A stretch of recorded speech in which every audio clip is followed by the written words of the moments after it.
Okay, just a reminder, can we have all the pressers making yourself known at the secretary table here ASAP, please, because we have a very big day to get through the program. So we need to get our first heat underway. So make yourself known down here, please.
Well, it's good that our open wool handlers are all here and checked in. Nuki.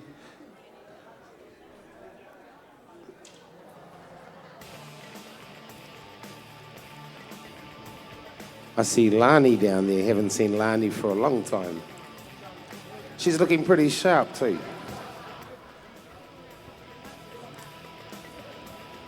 Wairarapa, this is the last call for these competitors. Aira Ratana, Piki Tohana Roa, Maggie Pure. Those three is the last call to be registered. And we need to start this needs to start. Thank you.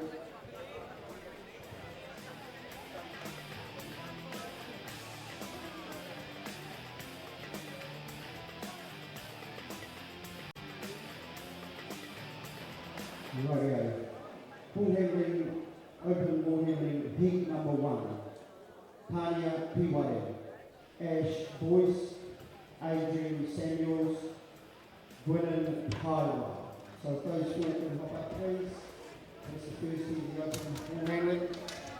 Heat number 2, Logan Kamura, Kimberly Craddock, Emarina Craddock, and Molly Kidd. That's heat 2. So heat 1, Pania Piwari, you are on table number 1, Ash Boyce 2, Adrian Samuels 3, Gwinan Pawai on 4. Lovely to see Gwinan here. Only usually see her on TV. So these wool handlers this morning, they will be handling 4 long wool fleeces. The seal time is 1 minute and 10 seconds. So that's once the shearer has pulled the cord, they have 1 minute and 10 seconds to tidy up their area. Now these wool handlers are the best in the world.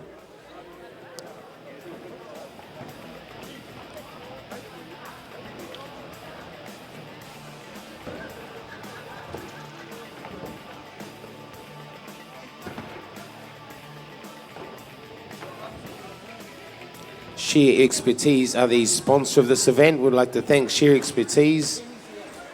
Shear Expertise does a lot of work behind the scenes in the Golden Shears and on the scenes.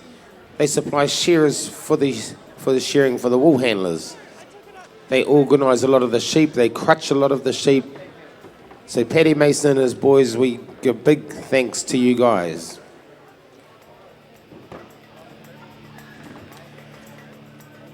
So everyone's just starting to set up. Good morning, everyone, and hope everyone's well rested. So they're setting up their boards for the first heat of the Shear Expertise Open wool handling heats, and expect to see wool flying here. These are the competitors who provide leadership, not just in the wool sheds, but in the industry. So they put themselves out there. They make sure that practices as much as possible being observed, not just in the wool handling, but also in terms of health and safety in the sheds. So these are the primos, if you like. And while I've got the mic and we're waiting, I just want to introduce you to a fellow commentator who's going to be working with Tuma in the wool handling commentary. This is Rowena D. We're really lucky to have her. She's come from the deep south, works in radio as a sporting commentator, mainly for rugby, but she's been graduating now up into shearing sports, so we're very proud of you for graduating up there, Ro. Thanks, Mavis. Yeah, I think the wool handling is going to be quite different to rugby, but just as competitive, I'm sure, and just as brutal in times. It will. So Rowena joined the team that went to France to support the New Zealand team, so she's certainly well acquainted with the high level of competition and the personalities in the game. And we've had a little bit of a debrief on some of the names and the whānau connections all the way through, not just this event, but all events at Golden Shears. Yeah, and I think that's something that has really resonated with me, how shearing and wool handling all are intergenerational as well. We see the same families coming through time and time again, and it's a craft that's honed and passed down to each generation and something they can all enjoy together regardless of age. Yep, she's pretty cool, all right. How are we going, Tuma? Are we getting close to a green light yet? We're waiting on a few of these old fogies to report in, Mavis. I think they're just getting out of their walkers and coming down to report in. We have a green light.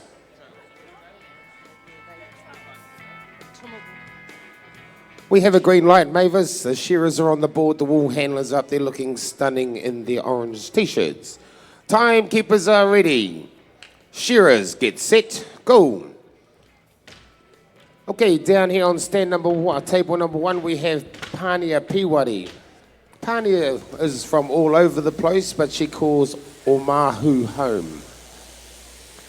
Ash Boyce is the wool handler on stand number two, and he is from a wonderful warm place called Dannyburg. He sure is, but he's another one who seems to travel the islands. And then on stand three, we have Adrian Samuels, the sister of Jimmy and Leon, certainly names to be that make you sit up. And it was lovely to see. I think it was her daughter that competed in the earlier novice grade, Shantae Walker.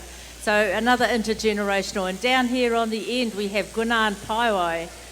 Gwinan's, she's just a favourite. So Welsh lady, proudly Welsh, but has some beautiful children to my cousin Earl, and it's lovely to have you here, Gwinan, competing and just being a top lady all round. What are you thinking so far, Ro? It's really interesting to see the shearers waiting to catch that hollow fibre wool from the top of the sheep, make sure none of it has cross-contamination. 9 buckets they have to separate out today. A couple of different lines coming through right at the start. I'm starting to lose my voice already, maybe. It's not a great start for me. Tuma, here we go. The first throw's coming up.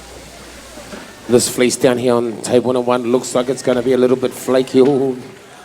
Lovely throws down there. Pania, a little bit of overthrow. Ash overthrow.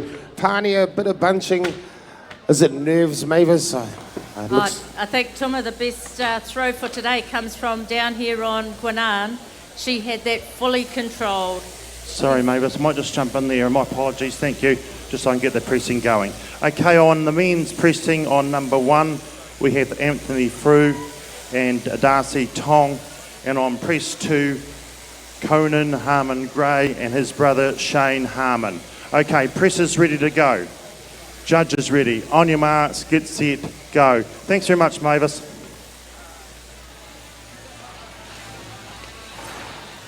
Okay, so the wool handlers, they run back to their shearers. They have skirted half of their fleece. They need to get back to that shearer, get the top knot wool off. As Rowena was saying, it's got a hollow fibre around the head.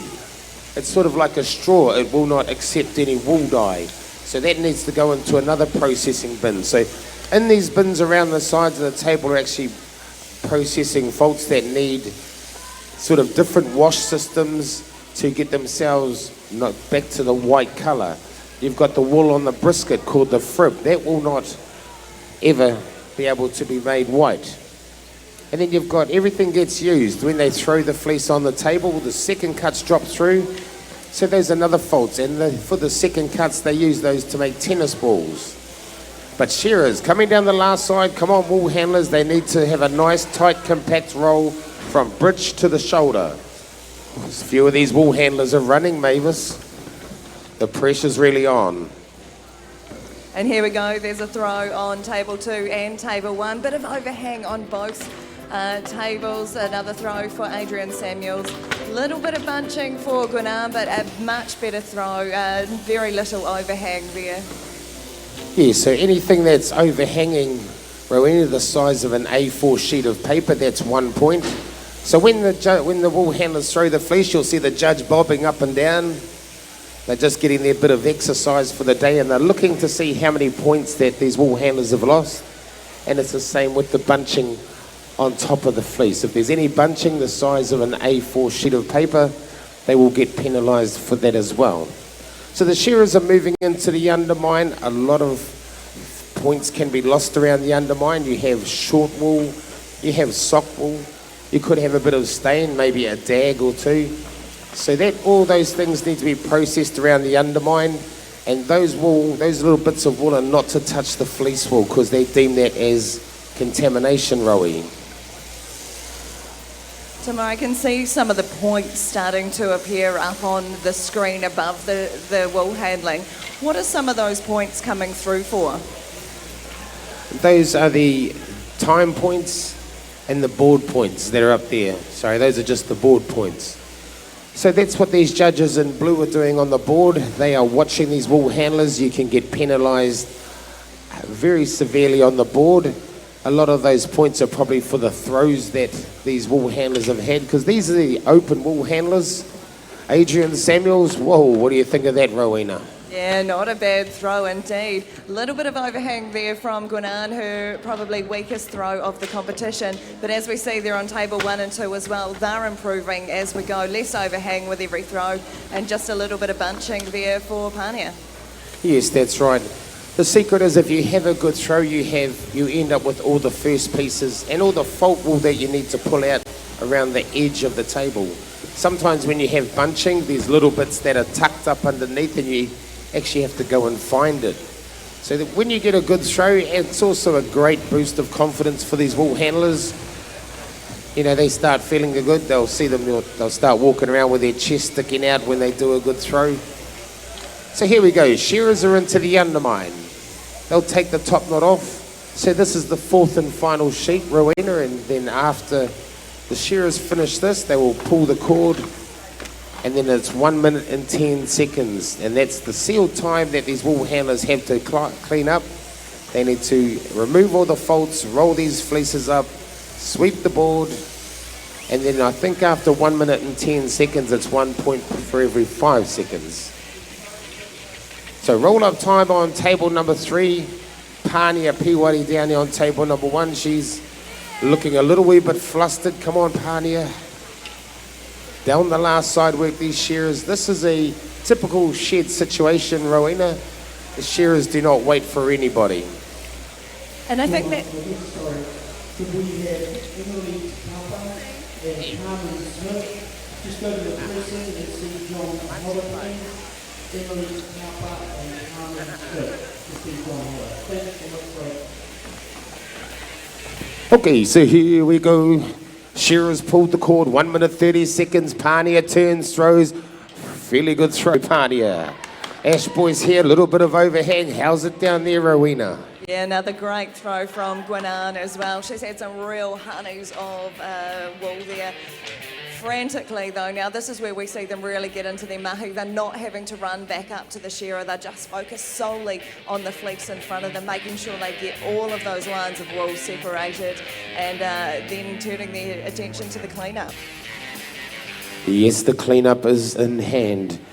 I'm watching Pania. There's such concentration on her face. Last time I seen her doing that, she was on the pokies in the Mangatara Hotel. Come on, Pania, let's go, sweetie. Pull your finger out. Just pretend you got the jackpot and go. Ash Boyce rolled up down there, Rowena. Those two have already got broom in hand. Yeah, it makes it so much easier when you've got the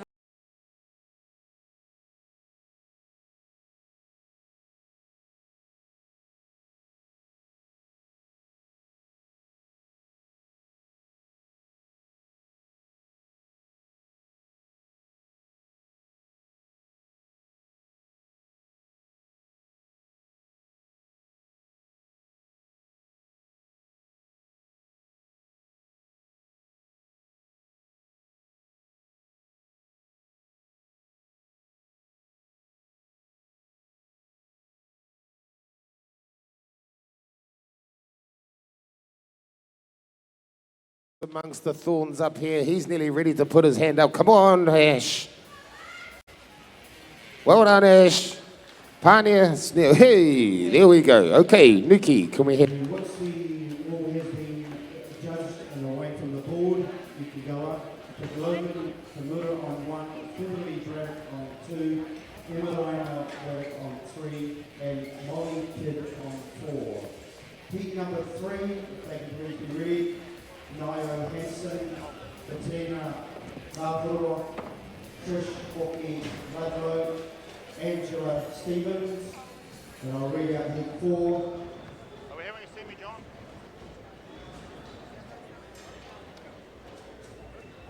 Marika Braddock, Chelsea Collier, Candy Hibby, and Samantha Gordon. Those are the first 4. We have 11 heats to get to, so we have a full field. Thanks.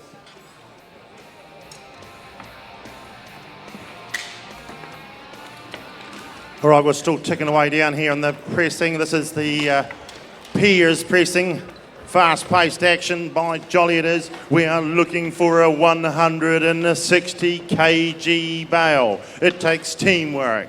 It takes muscle and power. This young shearer right here beside me, Darcy Tong, is on the arm. The cavalry will arrive in a minute or two, I'd say, once Ant Frew, his teammate, has done the housekeeping. Darcy's having a yarn to him saying, mate, get the housekeeping done. Flick it under the carpet if you have to, under the mat.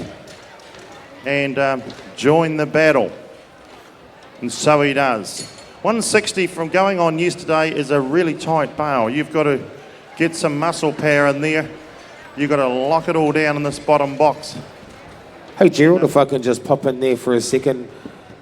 Open wool handlers, you are to take out the really bad seed that's in there, the really bad stuff, and there is a bit of rattle on some of these fleeces, so you will need to keep an eye on that as well. So wool handlers, you have about 40 seconds to get yourselves organised. Once we get the green light, we'll have our shearers on the board ready to go and we will begin. Gerald. Yeah, thanks, Tuma. So over here, a couple, especially one well-known presser, Conan the Barbarian, we call him, Conan Harmon Gray, and his brother. Sorry, Gerald, we have a green light down here, and it looks like we're ready to go. Timekeeper's ready. Shearers. On your marks. Get set. Go. Joe Hopkins, please. Joe Hopkins to the announcement, please. Yeah, and of course his brother Shane Harmon's having to go. It's his first time, so Pleasure to have you have a go here, Shane. He's helping out his brother by pulling that flap over. We want a nice, tidy, presented bale. Press 1 saying, well, we've got all that locked and loaded. Let's get those flaps up and ready to staple her off too.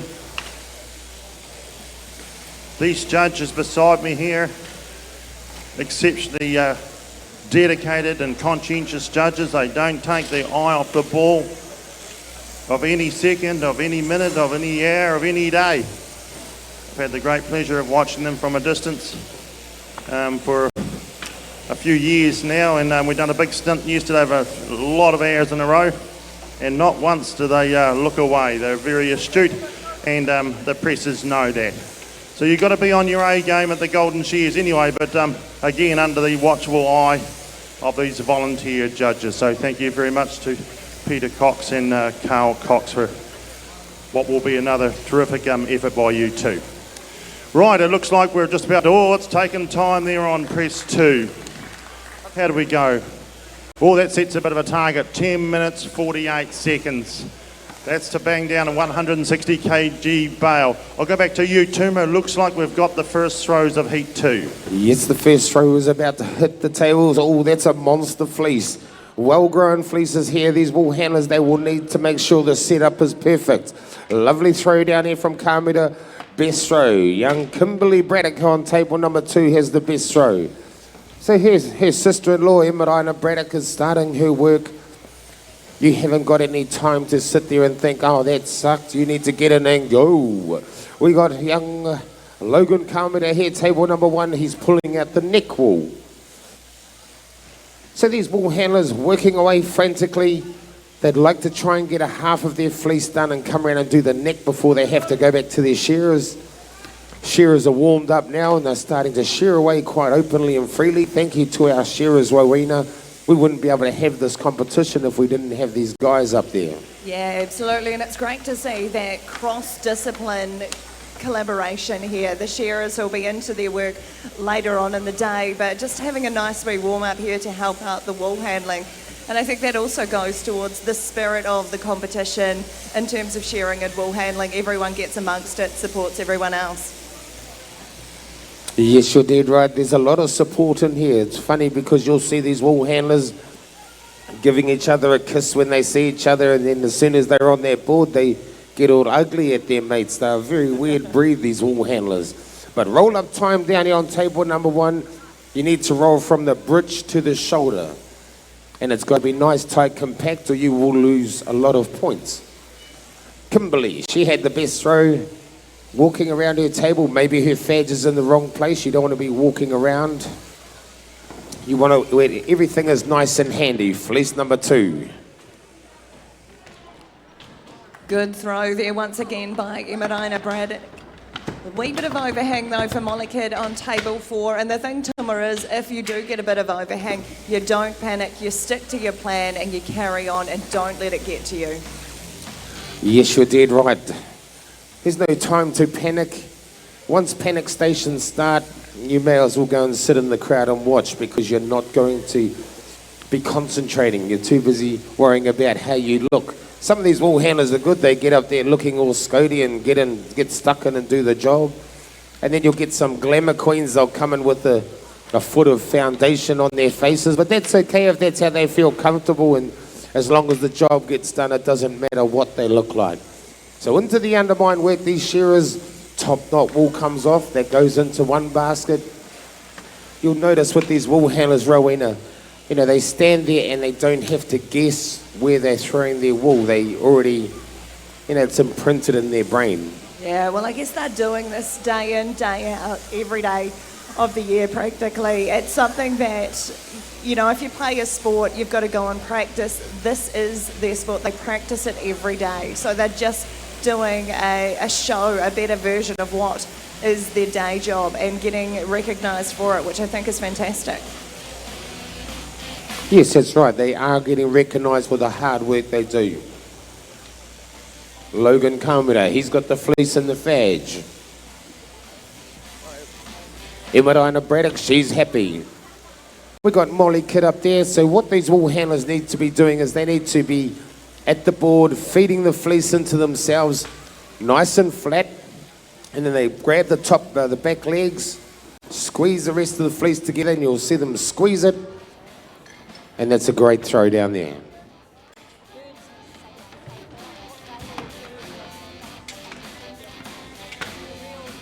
All right, we have some bale weights here, Tuma. And we're looking for a 160 kg bale. And this bale is from press 2, Shane Harmon and Conan Harmon Gray's bale. And it's a 156.5, ladies and gentlemen. That's only 3.5 kg short. That's a beauty. How do you do that? Okay, Gerald, back down here. Wool handlers, you only are to take out the bird's nest. Okay, the bird's nest you are to take out. You can leave the little babies in the nest if you like. So here we go. We have sheep. What sheep do we have? We have, is this the final sheep on the board? I think it is. Yes, yeah, it is. Okay, so we've got Molly Kid down here on table number 1. She's from Turamere. That's not far from here. She's working away. She's just got her neck all out. She's got her neck in her pieces. I'm not sure what she's pulled out there. That might be a little bit of that bird nest that we're talking about. Roll up time down here on table number 2, young Kimberly Braddock. So these wool handlers, they all look like they aren't too much over their comfort zones, Rowena. They look like they're still fairly comfortable. I can't see any sweat. No, I don't know how they do it. They're moving around their tables, they're racing back and forth to the board to make sure there's none of that cross-contamination, and they still look unflustered. Beautiful throw there by Molly Kidd on table 4, the best throw that she's pulled out this morning. Fantastic work, Molly, and another great throw as well from Emma Braddock on table 3, Tuma. Yes, you're dead right. So once the shearer pulls the cord, they have 1 minute and 10 seconds to process this fleece, clean up their work area, and then if they go over that time, it's 1 point for every 5 seconds. So a lot of pressure on these wool handlers. Come on, wool handlers. Also, you can see who's the first one to the smoker box.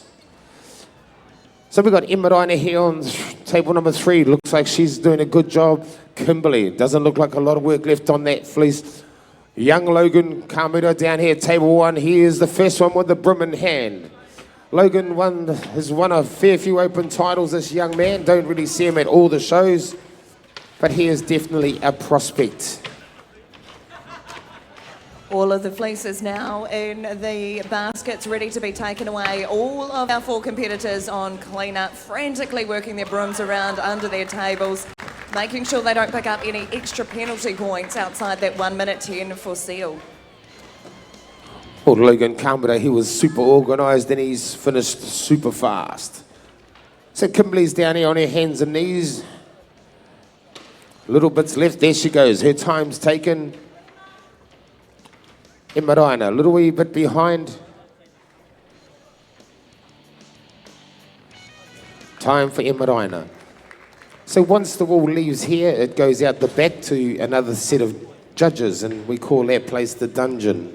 We only have the pretty judges up here and the not so pretty at the back. It's a good thing they can't hear us, though. They should be very busy, Rowena. I was just thinking you're going to get a few clouts around the ears, Tuma, for saying stuff like that, but you know your boundaries, you know you're safe and they can't hear you. Well played. Okay, Nuki. Thank you, Tuma. Heat 3. Table 1, Nio Henson. Table 2, Katrina Nahoro. Table 3, Trish Muki Bunmo. And table 4, Angela Stevens. Okay, wool handlers, you will have about 40 seconds to set up. There'll be new baskets coming to you guys. You'll have about 40 seconds. If you can take a second up to sweep your board, that would really help.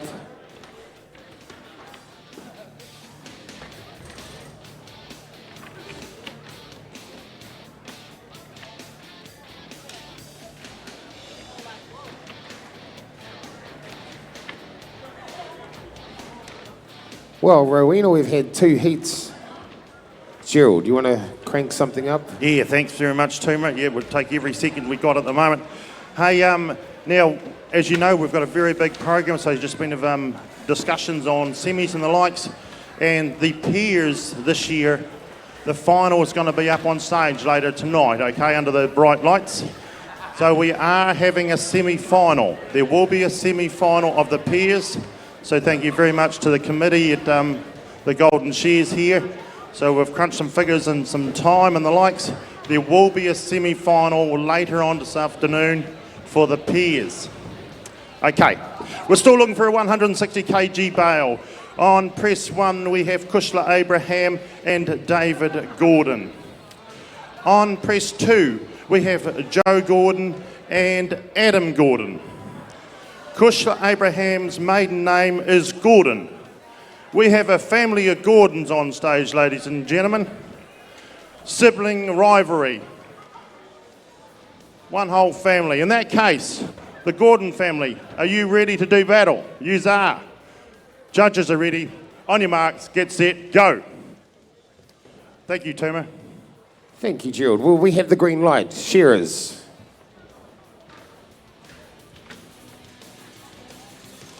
Timekeepers ready.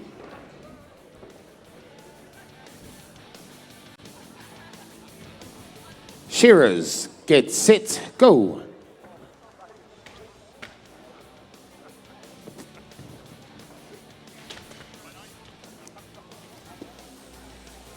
Heat 4, can we have you to the left of the stage? Marika Braddock, Chelsea Collier, Candy Hiddy, Sam Gordon.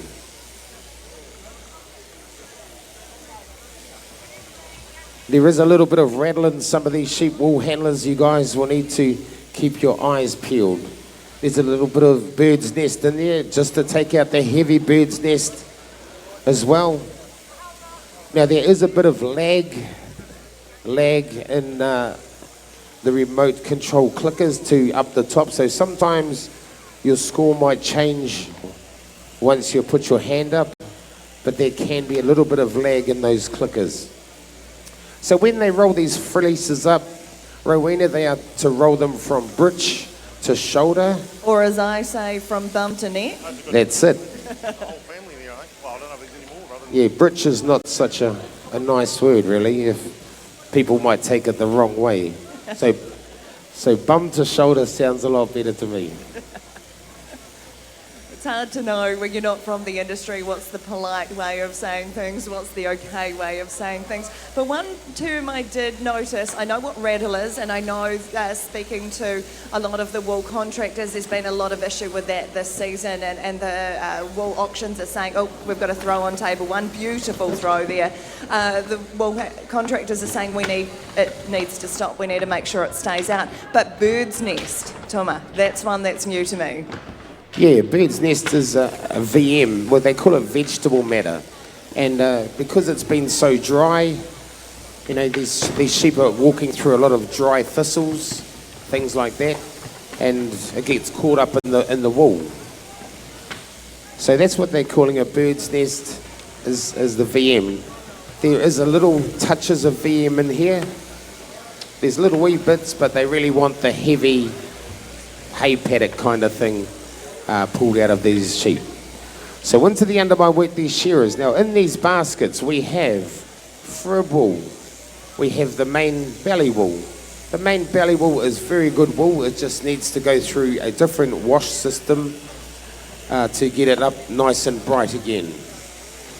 And then we have the short wool from around the bum, the fertiliser works.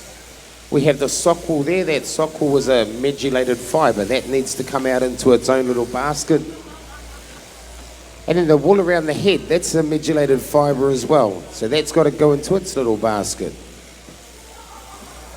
And then coming down the last side, these wool handlers, they need to grab the cheek wool and then they'll start setting up their fleece ready to throw again.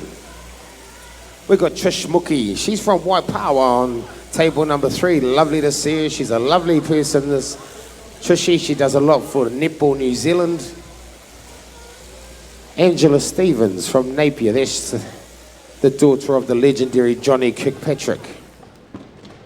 She's been making a lot of finals this year. Second throw almost in sync from 3 out of our 4 competitors. A little bit of overhang on some of the tables, but across the board, not too bad an effort, Tuma. No, a very good effort from these young wool handlers. Little wee bit of bunching, but nothing too severe. It's better to have bunching on the table than having wool lying on the ground. It's very hard to skirt when it's lying on the ground. So these wool handlers, they dart back to their shearer. We've got Katrina Ngāhoro from Taumaranui. Taumaranui is another place with a lot of sheep. And it looks like she knows what she's doing. She's probably a lead wool handler. Most of these open wool handlers are lead wool handlers. Some of them are retired and are teaching, doing other jobs. So here we go. These wool handlers working around. Back to her basket. We see Trish.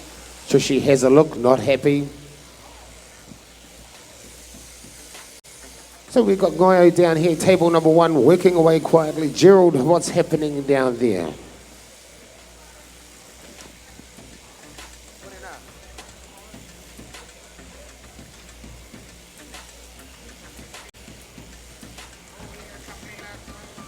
Yeah, well, the Gordon family are at hard battle, as you would expect, nothing less of a sibling rivalry. So Joseph and Adam, they've got a good clean press, tidy around it, these young fellas, and nice clean top box and the likes as the wool starts to arrive to the wool tables. Down here we've got Kushler and David. They're just at the stage. Kushler says, yeah, we need to have that a wee bit tidier, starting to get the wool out of the way. We don't want that getting caught up on the cap, of course. That will create major issues when it comes to trying to lock that wool down and get those pins through.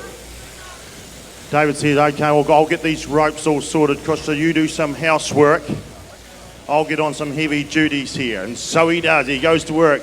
Meanwhile, the tag team over here, they have not got far to go. They have not got any colour in their face or any perspiration on their shoulders at this stage. It's walk in the park time for the youngsters. Come on, you're going to have to rattle your dags, you two, David and Kushla. Here we go now. You're going to need a big flurry to beat these boys for time points. They've got to bounce in their step. They are on their toes at whatever it might be, 8:30 in the morning. They called into McDonald's and had a couple of those black short shots of coffee. They swing that top box round, but here comes David Gordon and Kushla now. They have got some wool in there. Holy smoke, she's starting to wind up as we would expect with pairs pressing. All the way to the floor. Bring them home. Come on, Masterton. These are your Masterton born and bred. Oh, Kushla. Oh, there was a big breath there. One more, David. One more. Top box off. Great stuff. Back to you in your throws, Rowena. Yeah, final throw there on table 2 and 3, 1 and 4 now as well. This is their final fleece on the tables. Pick of those throws, Tuma, would have to be 1 and 4 there. Lovely throw down here on table 1. See, she just cleans her board first. You'll see a lot of different styles and ways of doing things with some of these wool handlers. Some of them like to just get stuck in and get the fleece out of the road first. Others like to sweep the top board and leave most of it down the front end. So when they sweep, there's not a lot left to sweep up. It's about having a good pattern. Trish Morkey with the roll up already puts her in a great position to see out this 1 minute 30 she's got for the seal. Frantically working a broom around her work area, making sure it's nice and clean and tidy. She won't want to pick up any penalty points there for the clean-up as well. Yes, you're right. These wool handlers, they don't want to be picking up unnecessary points. We got young Ngaio Hansen down here, table number 1, cleaning up under her table. So you'll see some of these wool handlers, they really get stuck in. It's all about preparation before it comes to this this part of the job. Ngaio Hansen, she's down here looking around. Come on, Ngaio. Ngaio's the oldest of these sisters. So she's the one that's been blazing a trail, and the other sisters are really following and taking that in heed. So we're probably about a minute 30 now, maybe even a minute 40. Well done, Maya Henson. Trishy's happy. She puts her hand up. So just waiting on Angela and Katrina. You can lose hundreds of points out the back, Rowena. So these wool handlers, you really do need to keep their quality. Some get a little bit flustered and just end up throwing it any old where. There we go. Katrina and Angela both finishing as well. And I know, Tuma, that there's not many points often that can separate first to fourth in a heat. So every little point counts, every credit card of wool that's left behind, every point off every overhang or bunching can really make a difference at the end.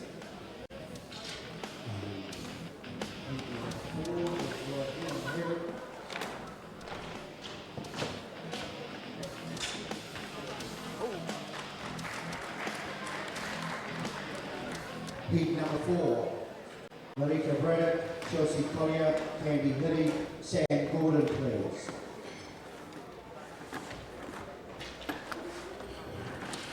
Very good. The youngsters have got wrapped up. We've been calling that up.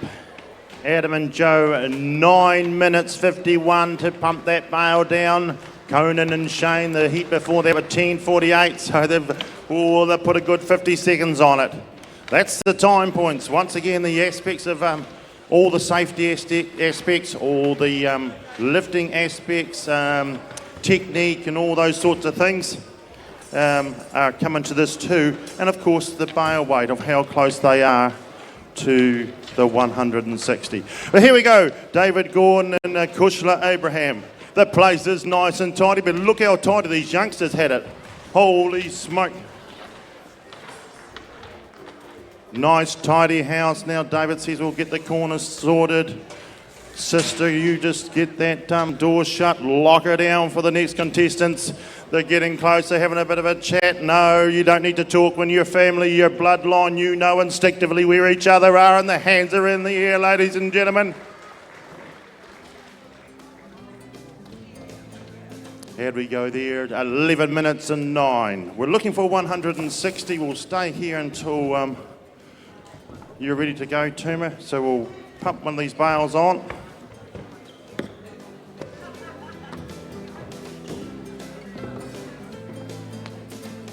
So this is Joseph and Adam Gordon for this first bale.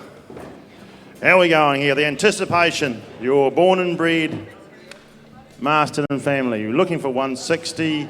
162 on the dot, ladies and gentlemen. Joseph and Adam Gordon. They'll be skiting about that. Well, we have a green light down here, Gerald, so we'd like to get this heat started.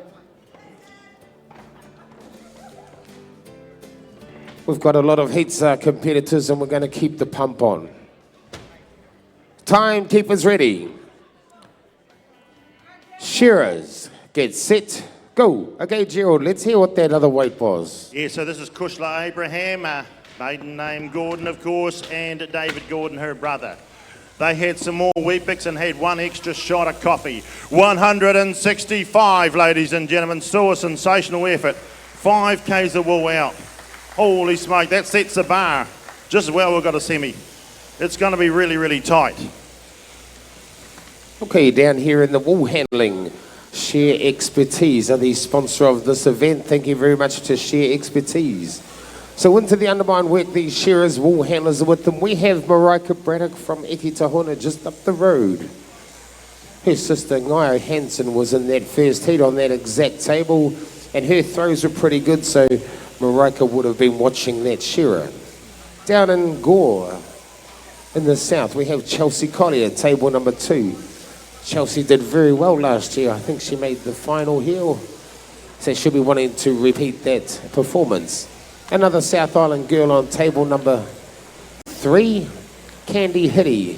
She's from the Matoda. And on sand number 4, we have local sensation Sam Gordon.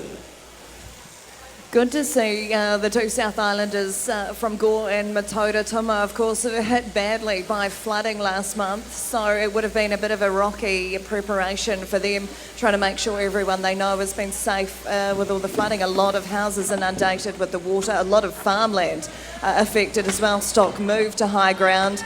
And a beautiful throw there by Chelsea Collier on table 2 and also Candy Hitty on table 3. So it obviously hasn't upset their preparation too much at all. Yeah, I was talking to a few South Island guys and they reckon that their December wasn't the flashiest.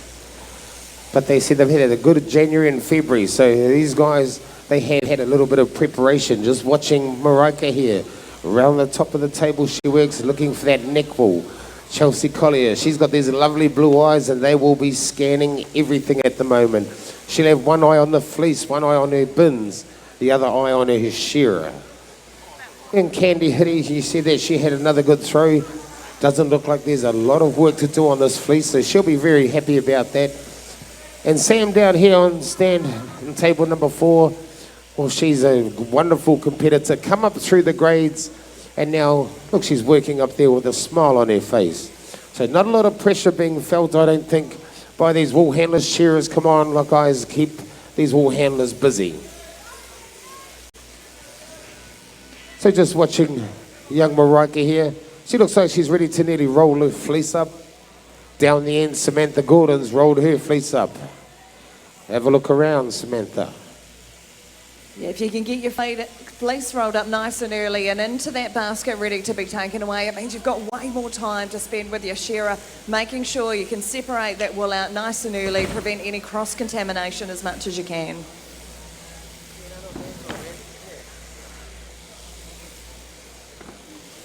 I see we've got Kieran McNulty here. Good morning, Kieran. Welcome to the Golden Shears 2020. This is the open wool handling class. And these wool handlers are about to throw. The neck got stuck. Chelsea, that's a lovely throw again. Young Candy Hitty, a little wee bit of overhang, and not a bad throw from Sam. These are well-grown fleeces, ladies and gentlemen, and because we have not had a lot of rain, there's not a lot of binding of the wool, and it makes them very, very difficult to throw. So when you're actually setting up your fleece on the board, it's that preparation that will save you here when you throw the fleece. Because if you just pull the fleece into you and grab it and throw it, you're going to end up with front legs coming off the table. So you need to keep everything, pull it into you before you start your pickup. Thanks, so I'll just read out heat number 5. Rose Puma, Anna Braddock, Kieran Herbert, and Brittany Tibble. And heat 6, Lane Morrell, Joel Henry, Puni Waihapi, Tina Limini. Just going back to what you were saying, Tuma, about the fleece and how challenging it is because of the weather conditions. At every competition that these wool handlers compete at, are they seeing different sheep? Are they seeing different fleece condition around the different parts of the country as well? Is that making it easier or harder coming into today? Well, predominantly the shows that we have in the North Island are actually second shear, where all of the processing is done on the board. It's only with the long wool that we bring the tables out. I think there may be 4 shows in the North Island that are long wool, or the rest are second shear. Lovely throws down there on tables 3 and 4. Nice throw down there from Marika. It's a little bit loose. So these wool handlers, they have a wool handling circuit, and that's what they need to enter before they compete. And I think it's 4 second shear shows and 4 full wool shows. So they'll go and do these, compete at these shows, and then they'll have like a major final for that. Probably this year. Hello. This time next year at the Golden Shears. Might just jump in there if that's okay, Tuma, thank you. So press 1, Jarlin Benioni and Quinton Miller, okay? Piers pressing over here. Husband and wife, Ricky Stevens and Angela Stevens. Okay, very familiar. Presses, are you ready? Judges ready? On your marks, get set, go. Thank you, Tima. Thank you very much, Gerald. So back here on the wool handling, these wool handlers, the last fleece is about to come off. So now the preparation starts to begin for the cleanup. These South Islanders, they do a lot more full wool work than we do in the North Island nowadays. A lot of farmers in the North Island share 8 month and 6 month. So full wool really is not something that we do a lot of. Candy Hitty, that is a lovely, well-rolled fleece. So here we go. 1 minute and 10 seconds we'll start. We'll see the fireworks, and we've got to see a bit of running here from Wairarapa. Here we go. Come on, let's go, girls. You need to really get stuck in. Ooh, how's those throws down there, Rowena? Yeah, nice throw on table 4 from Sam Gordon. A bit of local knowledge coming into play there again, and lovely one from Candy Hitty. Wee bit of overhang at the end, but she won't be flustered. She'll just carry on with her plan regardless and make sure she gives this final fleece her full attention. Full attention is what's going on down here with Wairarapa Braddock.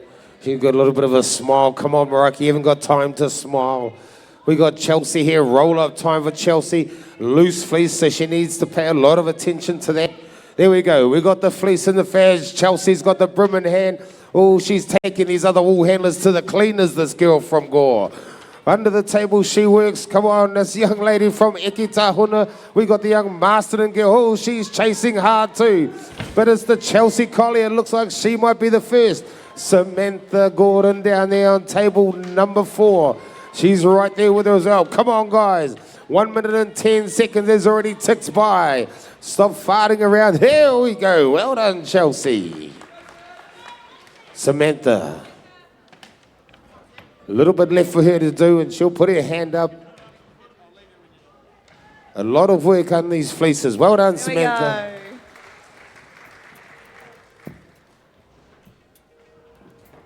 So we've got Wairarapa from just up the road in Ekitahuna. She has a look around. Well done. Well done, wool handlers. Final touches for Candy. There we go. Well done, wool handlers. Nuki. Thank you, Toma. Heat 5, Rose Tuha, Anna Braddock, Karen Herbert, Brittany Tibble. Just wait for the wall to be taken away and the judging to be fully done.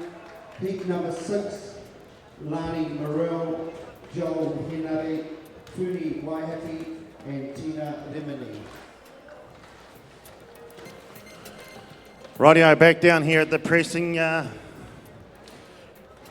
Jarlin Benionis in the pressing. Hi, welcome back. And as you can see, we're right in the middle. We've started the open wool handling heats, and it's racking on pretty well. We're on to heat number 4 already, and we've had some of the big names. One of the interesting things is that these fleeces look a little bit smaller than what we've had in the past through the novice and junior seniors. So, you know, these open, they may have got away with a bit of a lucky draw here. But I've got a guest with me today, and I'd like to introduce Tez Hawai. Tez, tell us about yourself. What are you doing here? I'm living here in New Zealand at the moment. I'm originally, born and bred in Wales, and my father is from Dunedin in New Zealand, so I've sort of grown up coming over here and grown up in the sheds, really. So, yeah, I've emigrated here last year, and, loving it. Well done. Yeah. So you competed at these 2020 Golden Shears. Yeah. Tell us about that. How'd that go? Oh, it was amazing. I just come here, just the first time at the Golden Shears, and just amazing venue, amazing amount of competitors, and I was in the last heat, so I had to watch in the junior heat, so I had to watch, and work myself up a bit. But it was awesome, and I didn't come here expecting anything, just for the experience, really, and I would recommend it to any junior or any grade shearer just to have a go, and it's nothing like nothing else in any other competitions. So I think you're dead right about that. There's nothing else quite like Golden Shears, and people kind of think Golden Shears is just a bigger of everything else, but in fact it's a lot more than that. And this year with the 60th, we've got the evergreens. So some of those Snow Harrison. competed in the very first Golden Shears ever. I mean, how wonderful is that to get these, you know, and I don't like to say old guys. I should be a little bit more respectful than that, but they're just beautiful treasures to have and to keep coming back, Tess. And I see that your mum just finished competing in the open wool handling. How do you think she went? Oh, I think she did really well. Her first throw was amazing, and she just looked like she was having so much fun. Yeah. And, you know, we took part on the elite shearing course on Monday, Tuesday, and that just really helped us get your mind into gear, get your pattern, get your, you know, especially with the wool handling, just knowing what the judges are looking for and what they're looking out for at the back, and that really helped my mum to know what to take out and all that. So it was really good to do that. So I'd recommend going on any elite shearing course. Is it wool industry training courses now? Yes, it is. And just going back to your mum, so she's been a Welsh representative at the Worlds. She has. Yeah, she's represented Wales twice now, I think.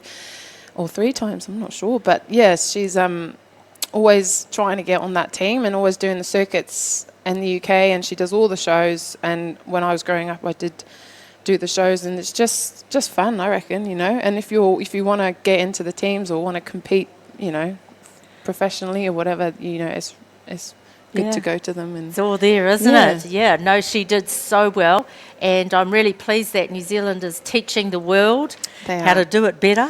Yes, yeah.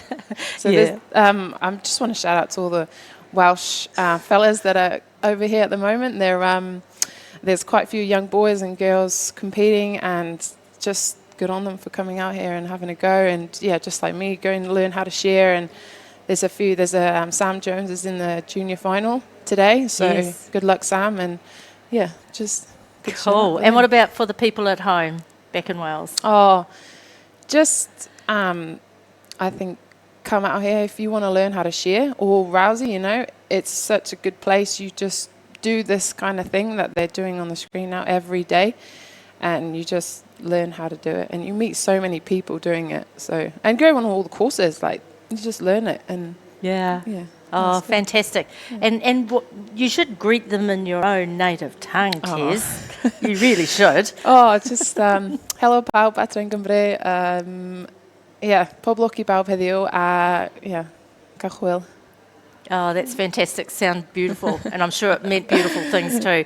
All right, so we're now going to head back into the stadium. We're on to heat 5 of the wool handling heats.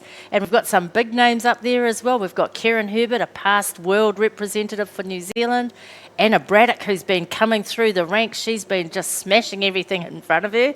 Brittany Tibble, another one who's really come through the ranks, and she's doing so well. She's got a new little bubba that I had a bit of a cuddle out there with before. And on stand number 1, Rose Puha, who has been one of those trainers on the Industry Training Elite. So let's get down to the stadium and enjoy. Fingers have been absolutely flying on the tables. We see Kieran Herbert with the roll-up for the first fleece in the basket. See you later, son. Same for Brittany Timble. They'll be ready back to their shearer to start making sure their lines end up in the right baskets. Is Rose a bit past that? She seems to be struggling.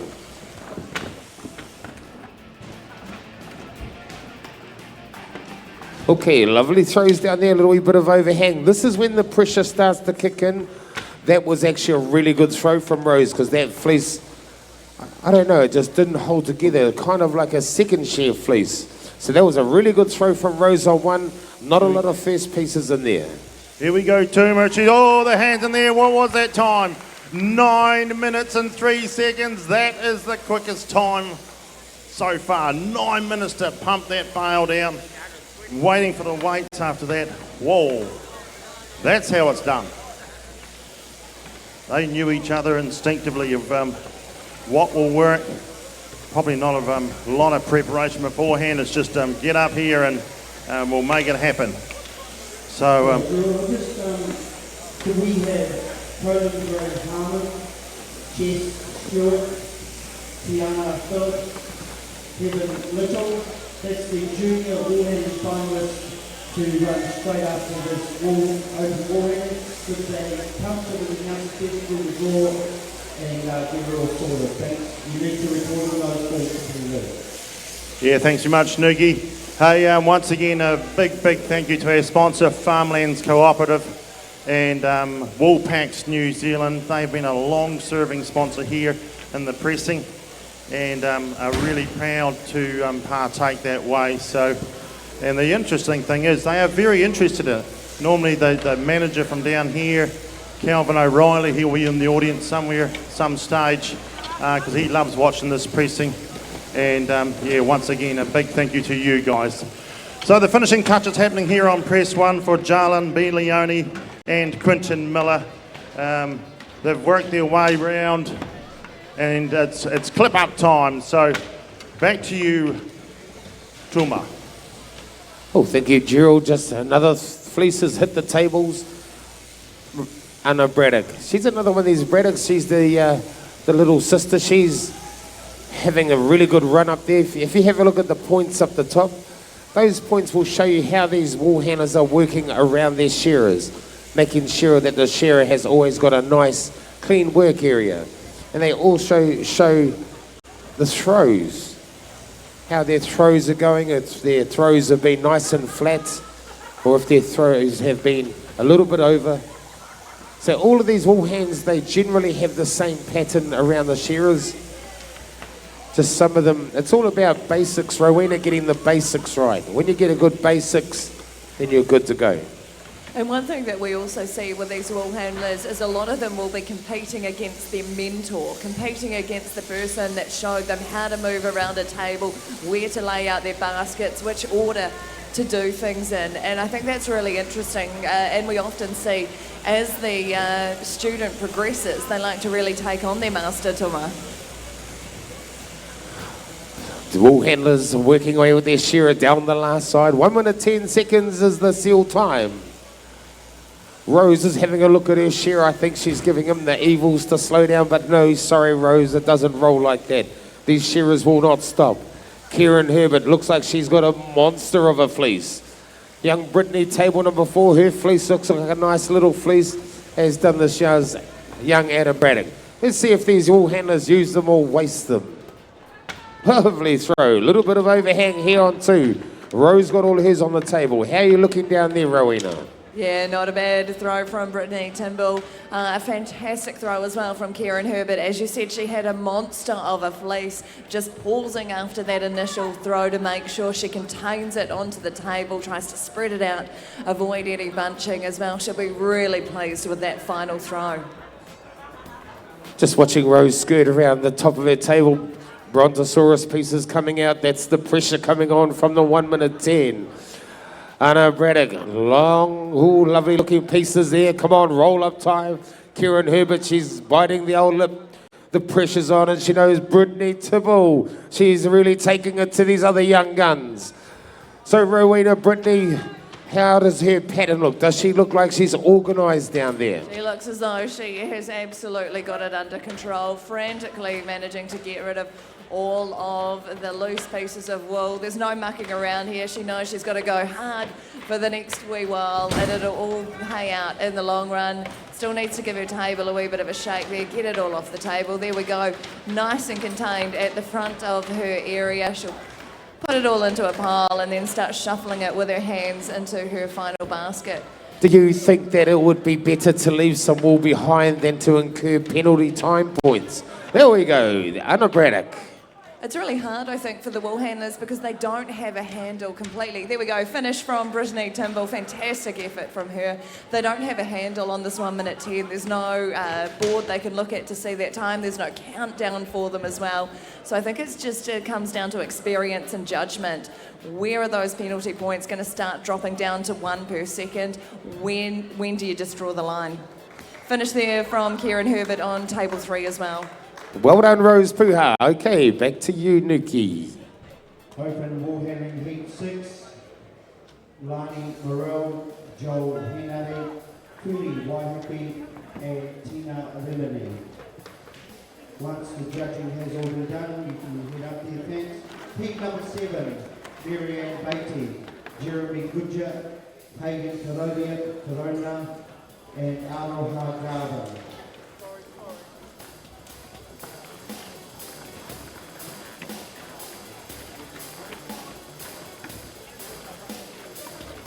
So I'll just let you know the weights from the last heat. So Ricky and Angela Stevens, we're looking for 160 and we come in with a 147.5. So well done to you guys. And Jarlin Benioni and Quinton Miller on press 1 there. Come in with a 158, ladies and gentlemen, 158. So it's a really good effort. So well done to you two teams. And we roll on.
Can we have our shearers to the board? We have the green light. Timekeepers ready. Shearers, get set, go. Okay, table number 1 from...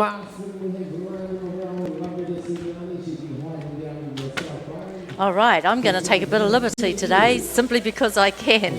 I thought this is such a cool heat. I really wanted to explain and work through this heat with you, the viewers, wherever you may be. So here we are. This is the 6th heat of the open wool handling. Now this has been a highly contested, very highly contested grade this year. So on stand number 1 we have Lani Morel. Now everyone knows Lani, daughter of Tina Remened, daughter of Dion Morel, champions in their own right. They've got it running through their veins. So she's preparing herself at the moment around that shearer. You've got the full view there. You can see now, look who she's right next to, Joel Henare. Now, Joel needs no introduction. I think he's been an 8 times winner of Golden Shears, 3 times world representative. Joel has done it all. He's not actually working in the industry at the moment. You know, he's found with a family that he needs to do other things. But look how he's setting up that fleece, getting that, being right on top of him, getting that medullated fibre, which is those hairy fibres from around the head, just making sure that they don't contaminate any shorter pieces that's going to contaminate that beautiful fleece. He's just making sure that it doesn't come close at all. Setting it up, that's the big thing for once they get to throw. Here they go, preparing to throw. Let's have a look. Lani, lovely, a little bit of overhang there. Joel, good, nearly pretty much near perfect.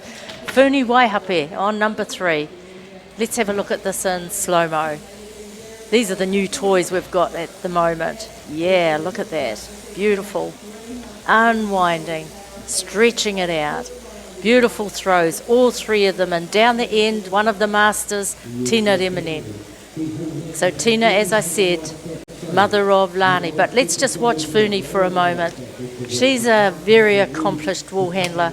Alexandra, she's an expert in the fine wool, expert in the crossbreds. And if you take a minute to look at your screen, look down the bottom. You can see the number of sheep that need to be shorn.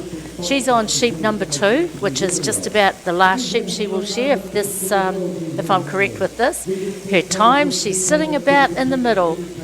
On the board, you can see there's probably half red, half green. So green means great, red means, she's clocking up some penalty points there, and they'll be evident on the screen as well at some point. And there's her total. So, she's sitting in the average at the probably 50 to 60% okay, or 50% at least. So that's just a bit of an explanation, and there you have a bit of a pie graph of how they all stack up against each other, and those are the points though without outside points, so it's only half the story. Let's just go back and see how they do this next fleece.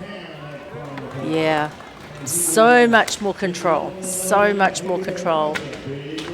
Little bit kind of hesitation held there by Lani, and as a result, her fleece didn't quite push out as much. Down the end, Tina, look at that. She's scrunching it in, compacting it, settling herself. Yes, beautiful throws. A little bit of overthrow for Tina, but nothing that she'll worry too much about. So the whole objective is to remove all the processing faults from this wool clip. Here's a beautiful vision of how clean Funi has her board at the moment. Every time that there is wool left on that board the size of a credit card, they're earning a penalty. So, it's not just about getting the work done, but it's getting it done in a way that is methodical and tidy. Here's Tina Remine. So she's on sheep number 3. Her time, she's probably just on the average. Her board points, this is telling me that perhaps her board points are just potentially a little bit higher than her mates. And that sits at the total as well, that last screen. And if you look on, now it's on my right, but it's on my left, but it'll be on your right. The totals, those are the points that we see at the moment. So Funi is sitting on 20 on the board, and who's Joel? 12. So, what we see happening is being reflected in the points. But we do have to remember there's a whole new set of judges that sit around the back that are going to also really take what they're given in terms of the baskets to make sure. Look at that beautiful throw by Joel. A little bit of overhang by Funi. She'll be disappointed in that. Tina's got hers on the table pretty well. Here's a bit of a replay of that. Tina's she's not hurrying. See her shearer's back out. She's saying, no, I'm going to get this right. Compacts it, turn, balance, out. Beautiful. Back to it. Joel's already got that third fleece off the table. But look at the cleanliness, how tidy that is. And this is what you need in a shearing shed. There's so many wool fibres, so many different processing faults that you need to be totally organised to ensure that that beautiful piece of fleece wool there isn't contaminated by colour or short fibres. All we have to do now is get our marketing people in the wool industry to tell our great story, because this is a great story. Here's Lani Morell. She's not shy to this work. She's a beautiful little wool handler. She knows what she needs to do. Making that roll.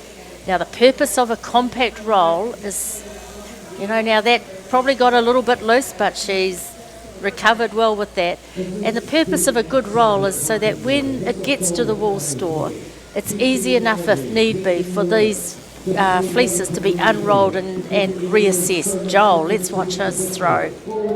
Keeps it low, keeps it very low. Nice one for Lani as well. A little bit of overhang, maybe it wouldn't be one whole A3 paper, which is your measure of fault. Joel's got a little bit of bunching there. Nothing to be worried about. That looked like a lovely throw from Funi. So here she is working around. There's a whole lot. There's another 6 heats, I'm pretty sure. So, this might look good and they're doing a great job, but there's 6 other heats just got their eye on it as well. They've been working all year to get to this. Look at Joel. He's already on the clean-up. This man is so organised. So organised. He's thought about all of that. And those points reflect it. Look at that. 18 compared to a 45, to a 50. Well done, Joel. He's back here on a bit of a mission, actually. He, even though he's retired, he's going, no, I don't know if I'm quite finished yet. And sometimes that break away from the industry kind of gives you some renewed effort. But I was talking to him yesterday and he says, you know what, Mavis, this is where my heart is. And it's funny how sheep and wool and farming and the agri sector, it does get into your blood. It does really certainly start to own you. And as a result, you have people like Joel who works in a different industry, who makes time to get into the competitions again. Well, look, I've hogged that, and I'm going to now take you back to allow this to go back to the stadium. I hope you're enjoying it. Please give us some feedback, because on behalf of President Sam Saunders and his team, they have worked really hard all year to be able to bring you a fabulous 60th birthday Golden Shears. And real compliments need to go to Noise Productions. This Toby guy, he's a techo who is extraordinary. And that's, you can see it, it's all on your screen. Great graphics, great information. Thank you, Toby. So let's get back to the stadium. We just like to bring to the judge competitors.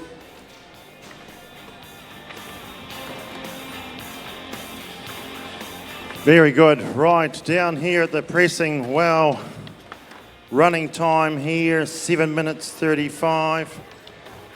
And Cameron Hicks and Jerome Graham are off to a flyer. They have got to the... Marianne Beatty, Jeremy Goodger, Hagan Corona, Aroha Carmen. Week 8, Bill Green Shields, Paige Brown, Shearing Alabasta, Ricky Stevens. Week 9, Sarah Higgins, Rachel Hutchinson, Kitty, and Leona Smith.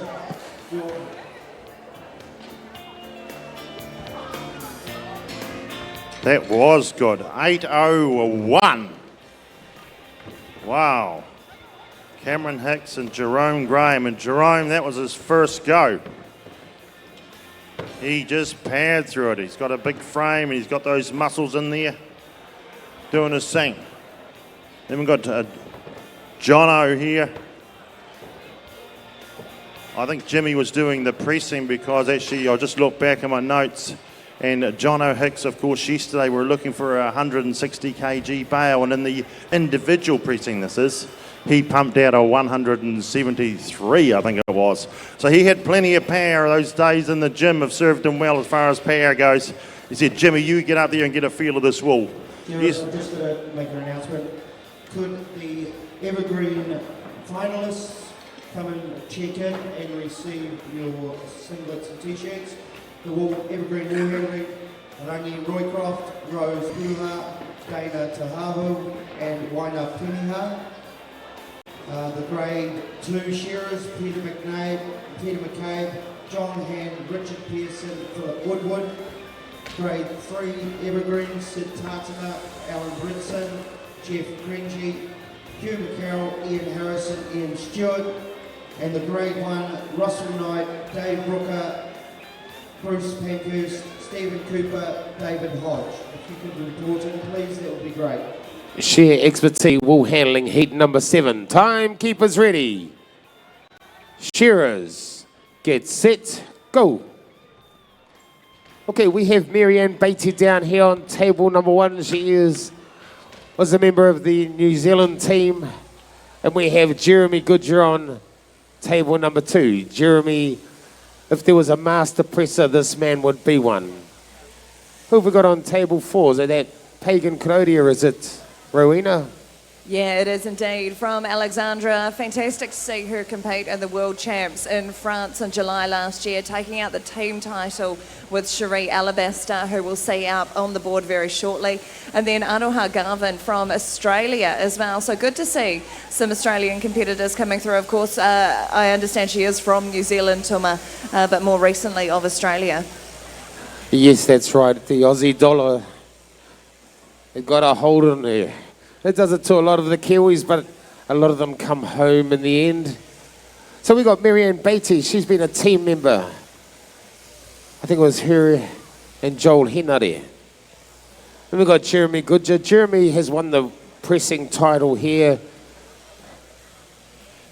maybe 15 plus times. I probably should really have a look in the book and know what I'm talking about instead of just guessing.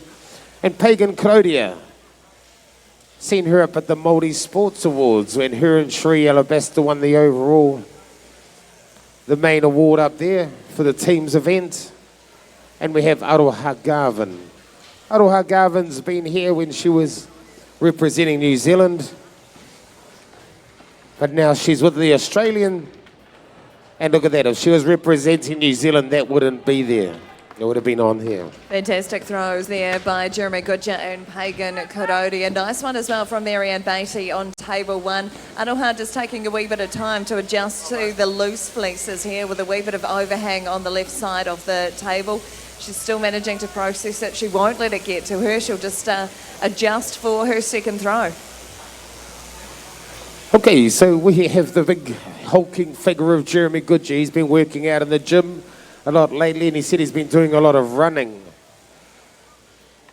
And it looks as though we have a wool press that is being weighed over there, Gerard.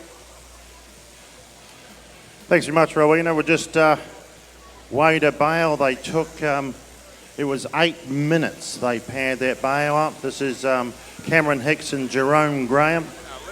So we're looking for that 160. They've done a 154. So it's they've got a lot of time points up their sleeve, and we'll see how that goes from there. Of course, the lighter the bale under the target, the more penalty points you lose, due to the fact that it's an easier job. You haven't had to put as much wool up, you haven't had to pull as much wool down, all those sorts of things. If it's a heavier bale over the target weight of 160, you lose less points per kg because you've had to work harder to get to that stage. So this is John O'Hicks and Jimmy Samuels, then they are former winners here, and they have done a 163.0. So there we go, ladies and gentlemen. I'll go back to the tables. Thank you, Rowena. No problem, Gerald. We've seen our second fleeces on the table. Beautiful throw from Pagan Kurodi, a tiny bit of bunching at the end. Aroha Garvin just once again coming a bit unstuck by the New Zealand fleeces, being very loose at the moment with the long wool. How are we looking on your side, Tuma? Marianne Beatty throw an absolute little honey. So we got Jeremy Goodger, he's running back to the table. This man has been doing a ton of running lately, and he said it's actually making him tired. But he does a lot of training. You'll see him on his Facebook. He starts training about 2 months before the Golden Shears starts. And that's what you have to do to become the pressing champion so many times. You've got to keep yourself in shape because you don't get any older, get any younger. So Jeremy reckons he's coming up to 40 shortly. He still only looks 25 to me. So here we go. Roll up time by Marianne Beatty. She's rolled up half that fleece, ready for the roll. She'll get that cheek wool. Don't want it to touch the fleece because they deem that as contamination. There's 3 categories that this comes into when you're sorting wool, and it's colour, length and contamination. So we want the nice white wool away from the dirty wool, as you could say. So we have first pieces, second pieces, locks, eye clips, sock wool, belly, frib, maybe a little bit of stain. Marianne got a very loose fleece, places it down nicely. A good throw there from Jeremy. How's that throw on number 4? Yeah, better throw there from Aroha, stepping around the table as we saw Tina Nevini do in the last final. Just making sure she can reach the end of that table. Still a little bit of overhang on the far side of the table from where she threw it, but much better than the first 2 throws. She'll be pleased with that. And another beauty from Pagan Kurodia on table 3. But Aroha Garvin just absolutely rocketing through her mahi today. She is making sure she's got as much time as possible up her hand to make her way back to her shearer and start sorting the wool on the board. Well, just watching this young Marianne Beatty down here on table number 1. She's having a wonderful time with her shearer, her and her shearer. Some shearers and some wool handlers, they gel, some do, and no, they don't. But these shearers, they've been hand selected. These shearers have been selected for the way that they conduct themselves around the sheep, the control of the animal, and actually trying to keep that fleece together as you shear it off the sheep. You'll get some shearers, they'll be shearing and the sheep starts kicking and ripping the fleece to bits.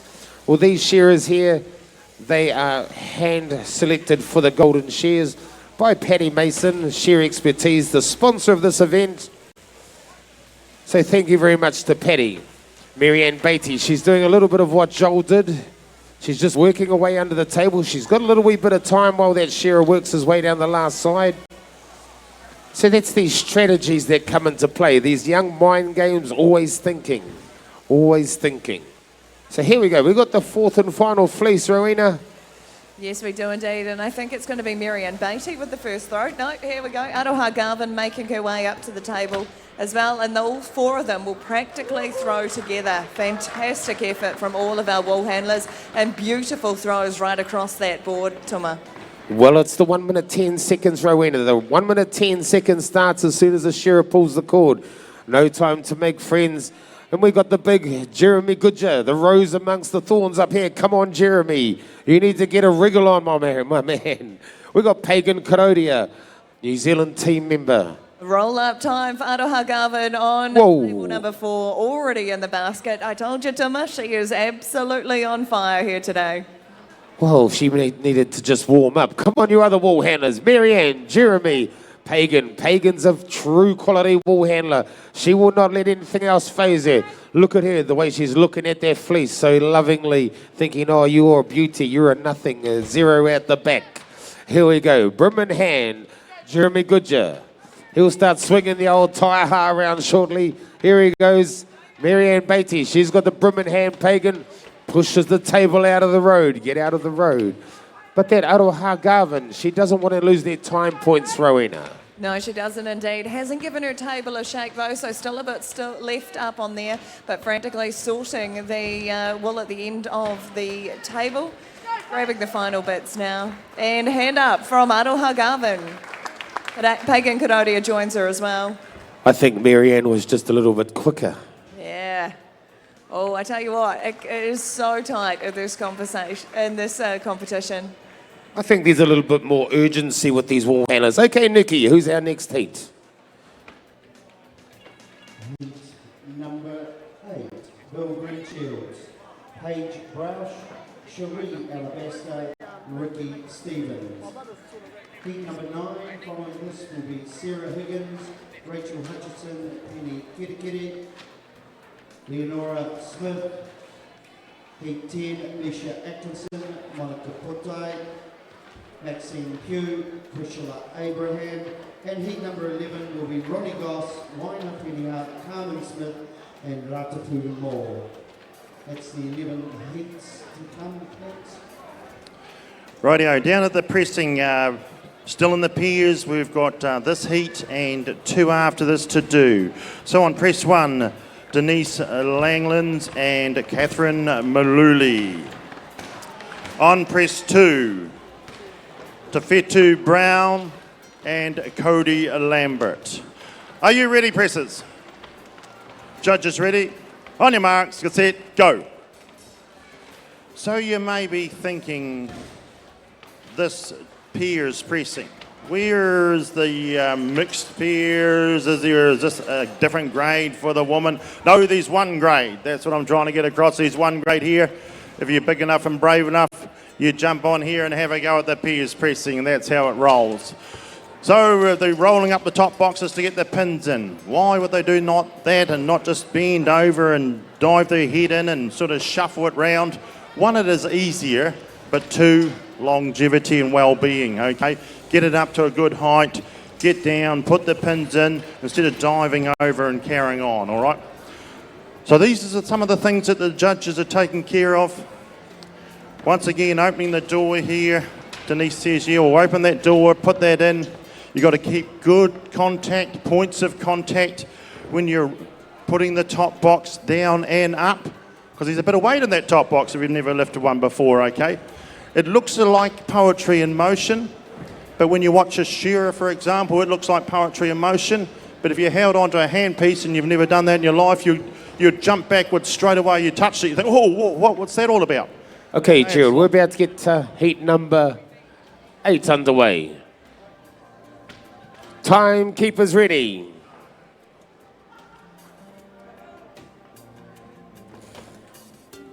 Shearers, get set, go. Just while you're there, could we have the evergreen finalists please come forward? There's grade 3, grade 2 and grade 1, and also the evergreen wall handlers that made the final. Thanks, Thomas. Thank you very much, Nuki. So we're on to heat number 8. We have 11, so 3 to go. Table number 1 from Taumaranui, but now living in Australia. Bill Greenshields, great to see Bill here. He's working over in Australia. I said, when are you coming home, mate? He reckons, no, not yet. But good to see him here for the 60th anniversary. He was here at the 50th, I think, and it's good to see him here. We have Paige Roush. She's from a little place called Parongaho, that's out on the coast. A good little wool handler. Haven't seen Paige for a while, but great to see her up there. Table number 3, we have Cherie Alabaster, yes, school teacher from Taihape, well used to being up here at the Golden Shears, also competing internationally. We saw her and Pagan Karodia, who was in the last heat, take out the world teams titles in Le Dora in France in July. Fantastically working together. Great to have her back once again. That sheep starts to kick. She'll be sending it into the corner for 10 minutes like the school teacher she is. And we also see Ricky Stevens on table number 4 from Napier. We saw his wife Angela, daughter of Johnny Kay, the legendary shearer in one of the earlier heats. They then went and competed together in the wool press, and now all of the love goes away and it's back to competing against each other once again in this wool handling. Ricky will be the first to throw, and it's a beauty. A little bit of overhang on this side. Fantastic from Cherie Alabaster. Bit of overhang as well, but we're seeing a lot of that this morning with these loose fleeces, Tuma. Yes, it's making me wondering if these wool handlers are not treating these fleeces with the respect they deserve when they're setting them up. It comes down to the setup. When you set up, you need to make sure that you bring the fleece into you. Some of them are just pulling them straight back, and that's where you're ending up with the front legs hanging over the side. But we've got this young Ricky Stevens, Rowena. He went to the Taumaranui show and he ended up winning the open wool handling there. Yeah, indeed. Who was it he managed to beat in that one? Joel Henare. There would have been some other big names there as well. A big confidence boost for him.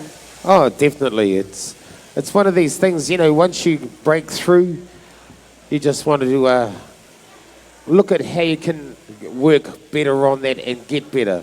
But Ricky's one of these guys, he's come through the grades.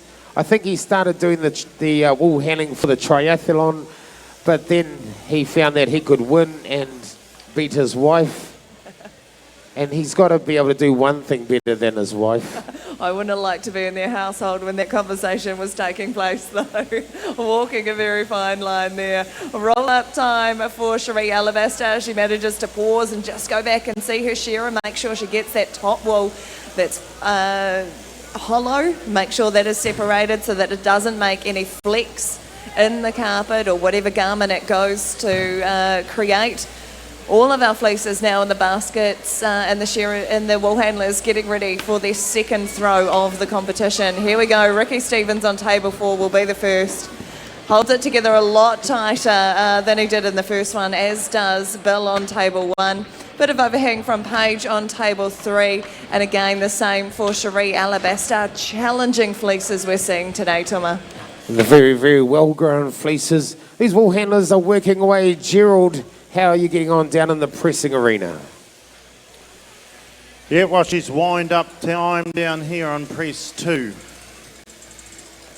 Tawhitu says that's the story. We've got to balance that box as it goes up.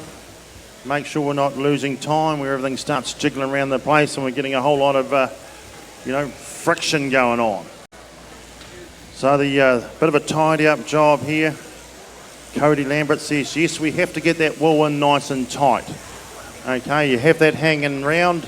It's not tidy, it doesn't present the bale well, and it doesn't pull down as well. When it comes to later on, okay, that's the key. When it comes to later on, they try driving those pins through to hold that 160 kgs of wool in the bottom box so they can clip it off. It gets in the way big time. And you'll see them the odd time when they have to have that 2 or 3 goes at it, boom, boom, boom, to get it through. That is why, okay, that loose little wool ends up getting in the slides of the cap that's at the top at the moment. Okay, a bit of a chat going on the press one here.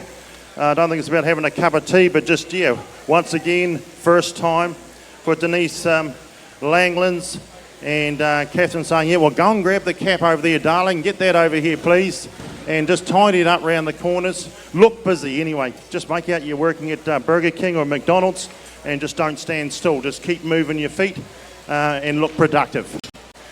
Anyway, we saw it a wee minute ago with Cam and Jerome. Jerome was the first go, and they come home with an absolute ripper of a time and a good bale weight. So, plenty of action here.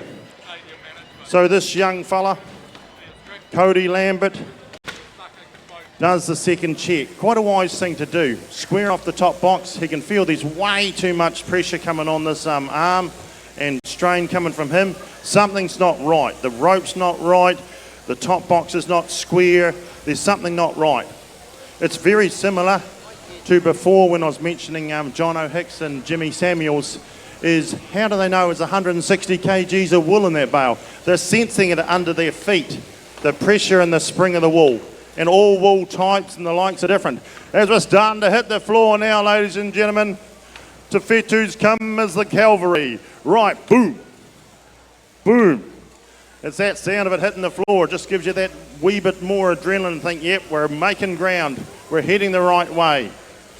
There's going to be some wool in there. It'll be interesting once they we get that weighed up later on. Great event, the Piers Pressing, and once again a big thank you to Farmlands and Woolpack New Zealand that have been involved here for numerous years. So Catherine Maluli says, okay, I've got that up and done.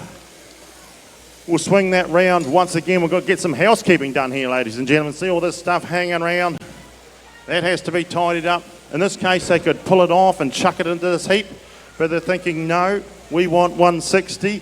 It's going to go into the bale. Okay, hence they're going to drive it in there and try to sit that down nice and square and you know, with the bottom box. This Russell Knight, Stephen Cooper, David Hodge from the Evergreen, Grade 1, Alan Britson, Hugh McCarroll, Ian Stewart from Grade Evergreen Grade 3, John Hand and Philip Woodward. Please report in to the bottom of the stairs to get your singlet and to make sure you're here. Thanks. Thank you, Nuki. Well, we're down to the last fleeces on the board. And back to the board goes Bill on stand 1 for the last week tidy up. Now he's got the fingers going, Rowena. She's all go. It's razzle-dazzle time. It's going to be the old big sweep up. Yeah, exactly. Just over 30 seconds left before we, 40 seconds before we hit that 1 minute 10 that they've got for the seal time.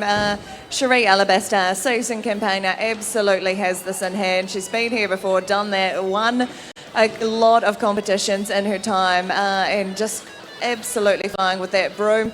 She will not take the whole 1 minute 10 to finish up, must be said. Ricky Stevens not far behind as well. Paige on table 2 gives her table a wee bang there, as does Bill on table 1. Final clean-up, bit of fluff there, just outside that 1 minute 10 seal time now, so our competitors will be flying to make sure every second counts and every point does not get added onto their tally tuma. Well, 1 minute and 10 seconds is not a lot of time, really. Well done, Cherie Alabaster. Bill Greenschultz here on stand number 1 on table 1 and 1. He'll be the next to finish. He's down there. Still got a good pattern, eh? Good sharp pattern, Bill. Good to see you back here in the good old Aotearoa. Paige Broush. Finishing touches for her. She's not too far away from being finished. And looks like Ricky's happy. Not bad points up top, Ricky. There we go. Well done, Nuki. Can we have our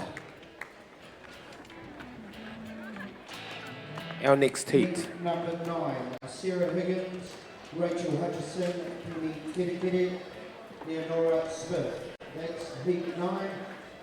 In heat 10 will be Leisha Atkinson, Monica Potai, Maxine Pugh, Krishna Abraham. In the final heat will be Ronald Goss, Ronnie Goss, Waina Penia, Carmen Smith, and Ratu Moore. Thanks.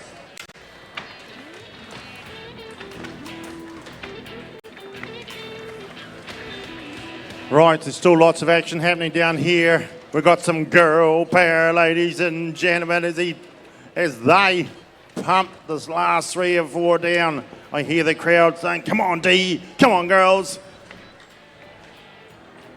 Is there any more? You don't have to stop just because I jump on the mic. Come on, girls, you got 2 or 3 to go. Oh, and they missed the click. You got to watch that. There's going to be some wool in there when we put this on the scales, I'm sure. One more. It's like with a personal trainer, isn't it? One more. Come on, one more sequence. That'll do her. Now the top box is going to come off. Take a breather. Go and brand the bale, please, D, and get that all sorted up. Do some light duties and catch your breath. Tawhetu says, Pin's been there, done that. Normally pulling them out, it just does remind me of the opening day of duck shooting down in Southern as all guns start blazing at 7 o'clock in the morning on the first Saturday of May. The bale's out. Firu locks it down. And they say that's a day, and the timekeeper tells me she's 12 minutes 39. So some time points lost there to some of the other teams, but once again, there's lots of facets of how you're going to make your way to the semi-final later on this afternoon. So, Oh, Gerald, we have a green light. Good to see these shearers up there, wool handling. Open class even.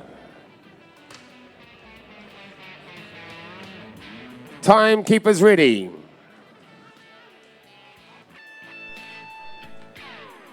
Shearers, get set, go.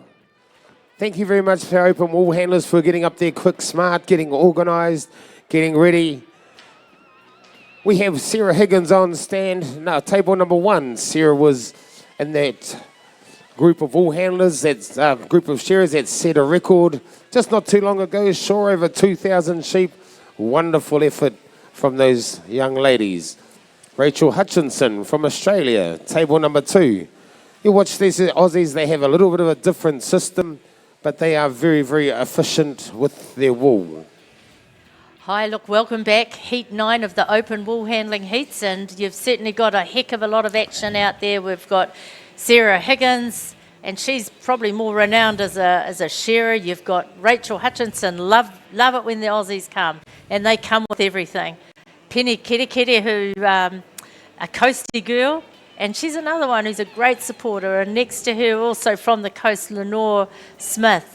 We're getting into the heats now, but look, it felt right to have a little bit of a chat. I'm really, really, really honoured to have sitting next to me someone that knows no introduction to me, but possibly for you. So, Peter, why don't you introduce yourself and tell us a little bit about you? Okay, thanks, Mavis.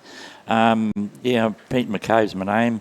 I started coming down the Golden Shears in about 1970, and I excuse me, I shore right through till 1986, I think it was, and I started running the Minesville show at the same time.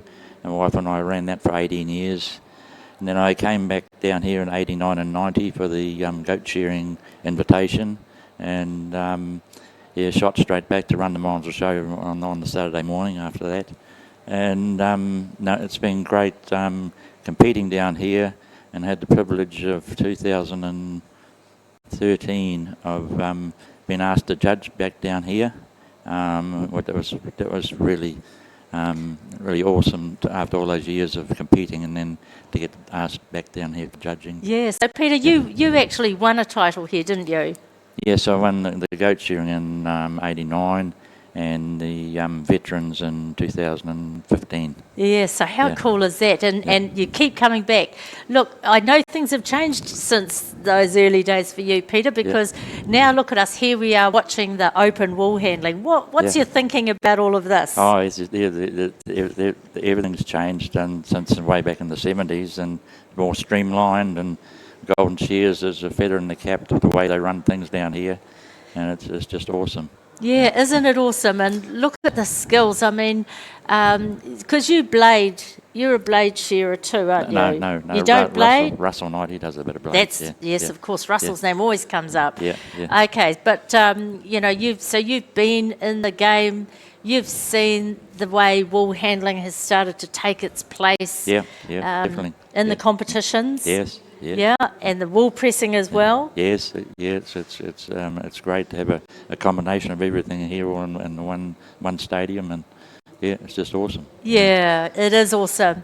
And so, look, Peter, I just want to. You're in the Evergreens final. Yep. That's going to be on very shortly. Yep. Thank you for joining me for a tad just to watch and understand you a bit better. Yeah.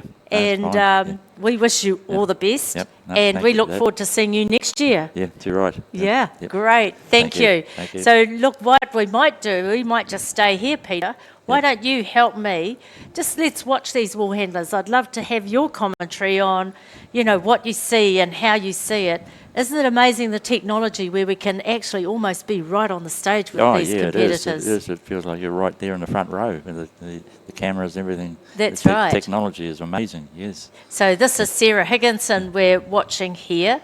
She's been, that was Rachel. Oh, yes, so great camera work. Yeah. But we're there with Sarah. Now, she's also done some pretty handy shearing, hasn't she? Was she on the Shears program? I'm not sure, was she in the woman's record or not? She wasn't in the record, Okay, but I think Sarah's certainly done her time and been quite an active support for women in the shearing roles, hasn't she? Yeah, too right. But look at that, she can do it all. Yeah. There's Beautiful a hands. lot of women shearers around now that they're competing, and they're very clean, and it's awesome to see them all up there. Yep, and here we have Rachel Hutchinson. Now, she's represented Australia a couple of times, actually, in the World Championships, and it's lovely to have her back. She's just one of those really friendly, lovely girls who works hard. Yeah. It's so different in New Zealand to Australia. Let's see how she throws that fleece. Yep, not too bad. What do you reckon as an expert shearer, Peter? Looks pretty good to me, yeah. It was on the table, eh? Nothing hanging off the edges. So here's a replay. Yeah. She turns. Sometimes you just got to balance yourself and see how it's all up the top end, just a little bit bunched. Yeah, that's good for her. She can sort that out for next time. Yeah. And then now we have on the next stand Penny. So Penny's a coastie girl from up the East Coast. Yeah, been around for a long time, a great competitor. I'm not sure whether she's had too many representative opportunities, but she's certainly had her time in a number of the finals. So she's one of these competitors that just keeps pushing, keep people honest, really. Yeah. Great in her work. You never know on the day, isn't it? You never know on the day. Yeah. And this here, there's a picture of Adam Brausch, so he's one of the resident shearers today under the Shear Expertise banner. Paddy Mason's done an awesome job of bringing together shearers who, of equal ability, who can keep things well controlled with sheep. And keep the pace between them too. That's right. Yeah. That's right, and that's Lenore Smith down the end there. So she's been a strong competitor for a number of years too. Her sons have come up through the grades. Of course, Dino Smith, everyone knows Dino. Oh, yes, of course. Yeah. Bit of a speed shear king he is. Yeah. So lovely to have them. Let's just see how she goes. Yeah. Well, sorry, my friend, but that's a bit of a annoying thing when you're... Yeah, could be a few points there, yeah. That'll be a few. Yeah. So it's for every A4 piece of paper, that's going to be a penalty. Yeah. Have you seen down the bottom some of the clever graphics that keep coming up? It sort of gives you a bit of an indication of where that competitor's sitting compared to the others. Yeah, yeah. So more green is good. Yes, yes. More red is not so good. Yeah. Amazing technology, yeah. Fabulous technology. So look at this. Rachel's finished. She's got it all rolled up. Oh, look. Oh, come on, Rachel, top of the board. We can do this because no one else, she can't hear us. But there, now she's seen it. So if she'd have left that there, she would have attracted something like maybe 5 or 6 penalty points for that. Okay. A credit card. Yeah. There, she's finished. She says, well, take that, I've done. Takes great organisation to finish quickly like that, you know. Yeah. Yeah. You're right. Okay, well, look, Peter, we've come to the end of that heat. Yep. Thank you so much for hanging out with me for a little while. Fine. Yeah. And all the best for your final that's coming up. We'll make sure to watch you. Okay. All right, back to the stadium. Thank you. Thank you. So that'll be a real challenge for the teams.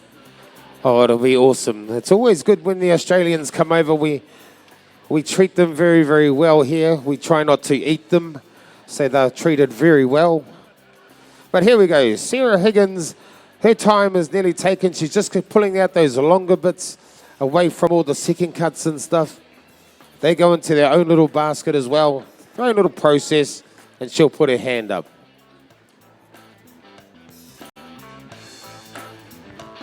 There we go. Well done, Sarah. Just waiting on Penny on table 3, just sorting her final baskets there. There we go, hand up. Nuki. Oh, Nuki's gone missing again. Hard to find good help these days, Toma. It's just hard to find Nuki.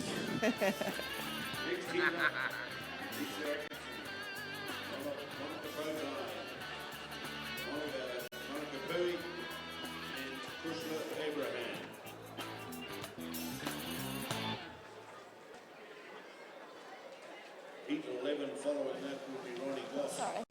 Penny Carmen Smith and Wairarapa Moore. And then we'll move on to the junior Woolhandling finals. Followed by the Evergreens finals, both Shearing and Woolhandling. So a quick setup please, Woolhandlers. Alicia, Monica and Kushla.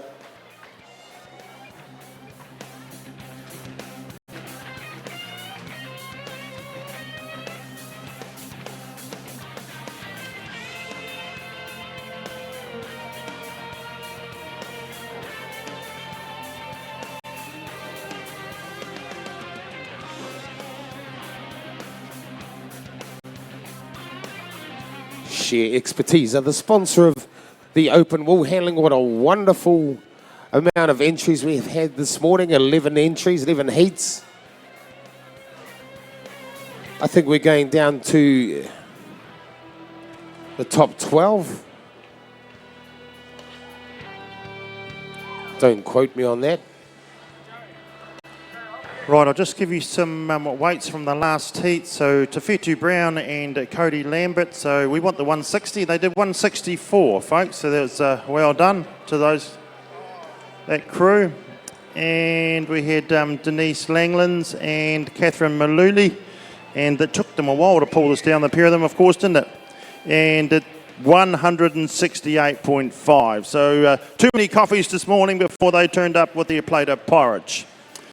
Right, I think that leaves us 2 heats to go. We have a green light.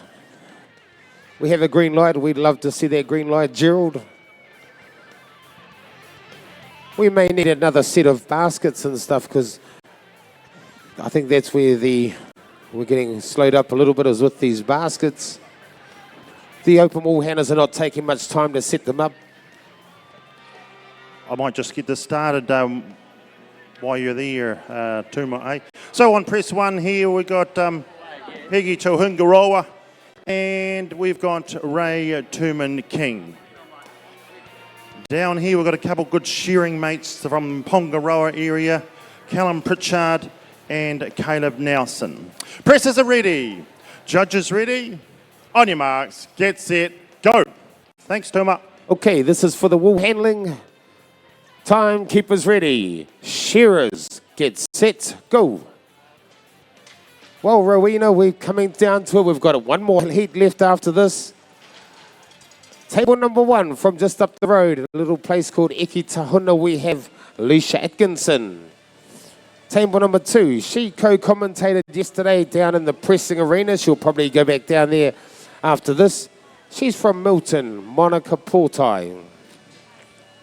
On table number 3, we have Makai Pui from Reitihi, of course, the town that was basically cut off when State Highway 4, the Patapatas had a big slip in last year, or it might have even been the year before. Nice and easy to travel down to compete now. And Kushla Abraham, well-known name in these circles from a Masterton hometown girl competing here on table number 4.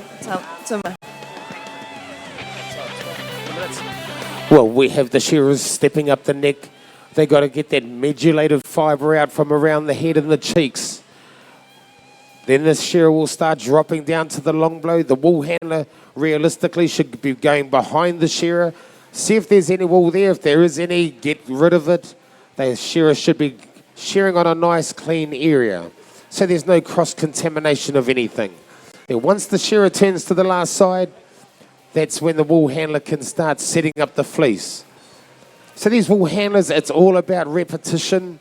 But if you have a bad throw, and that can come from a bad setup, then you're kind of on the back foot and you know, it kind of slows you down. And there's nothing worse than when you're used to doing things at a rhythm and then you mess it up. Nice throw on table number 2. Alicia Atkinson, a little bit of bunching. How are we looking down there, Rowena? Yeah, great throw from Kushla Abraham, but that far side just starting to unwind a wee bit. They really are some loose fleeces. You've got to make sure those legs are well tucked in. Bit of overhang from Mackay on table number 3 as well. Of course, Kushla, part of the Gordon family from here in Masterton, has already competed in the wool press this morning with her brothers. It was brother and sister against brother and brother, so no love lost between them. Yes. She's one of these wool handlers. So round the head work these shearers, wool handlers right there. Get back to your fleeces, wool handlers. Well, he's been a real busy boy because he's actually part of the crew. He's a crew that, for every bale that's made, that they've got to unmake, okay? And not just unmake and place it there, they've got to unmake and fluff it all up. And that means it's going to go round and round and round. And Ray is part of one of those men that are doing that. So a big thank you to Ray. But hey, he's going to have a go here. He's one strong boy. And he's up here with Peggy and they're going to give it heaps. Anything can happen at the Golden Shears. You can't rest on your past, I can tell you that. And these two mates, well, this is their first time having a go in the pressing. So they're banging these corners down, but they did a big truck and trailer earlier on where they linked arms in here and they'd done a heap of knitting and crocheting and all those sorts of things and joined it all together. And then it was a big whoop and just about filled the whole box in one hit. They're young and strong, so sometimes at that age it's just work harder. Don't worry about being smart about it, just get the job done. Age brings a wee bit of, wisdom and smartness about it when you change it to, I'll work smarter, not harder. But when you're young and full of adrenaline and power and muscle, oh, we won't worry about that. You just box on. Your father tells you otherwise, but you said, no way at age 23 to 25 or whatever it might be, I am full of power. So they truck and trailered 2 huge big bundles out of this pile here and hardly anything left now. Here's the big wind up. No teamwork here. You get on the broom, young fella. We'll talk about that later on. Putting you on the broom in front of a couple hundred people here in the stadium. Bit of a tidy up job. What's happening? How's Ray going? He's still got some power left in his body. Gerald, we just got another fleece to hit the table, Gerald. Maxine turns around. Oh, lovely throw on table number 2. How's it looking down there on 4? Yeah, good throws on 3 and 4 as well. Just a small bit of bunching, but they've managed to adapt to these fleeces, managed to tuck those legs under and make sure there isn't as much overhang as we saw in the earlier throws. Great to see some more schools coming in here to the shears as well, Tuma. Some more young minds to start to fall in love with shearing and wool handling and wool pressing as well.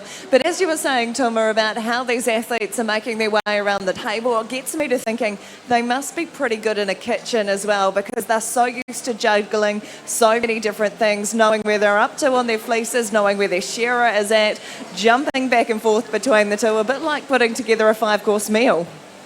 Well, I tell you what, a lot of these older ones probably were, but since we've had fast food, I think a lot of that has gone out the window, Rowena.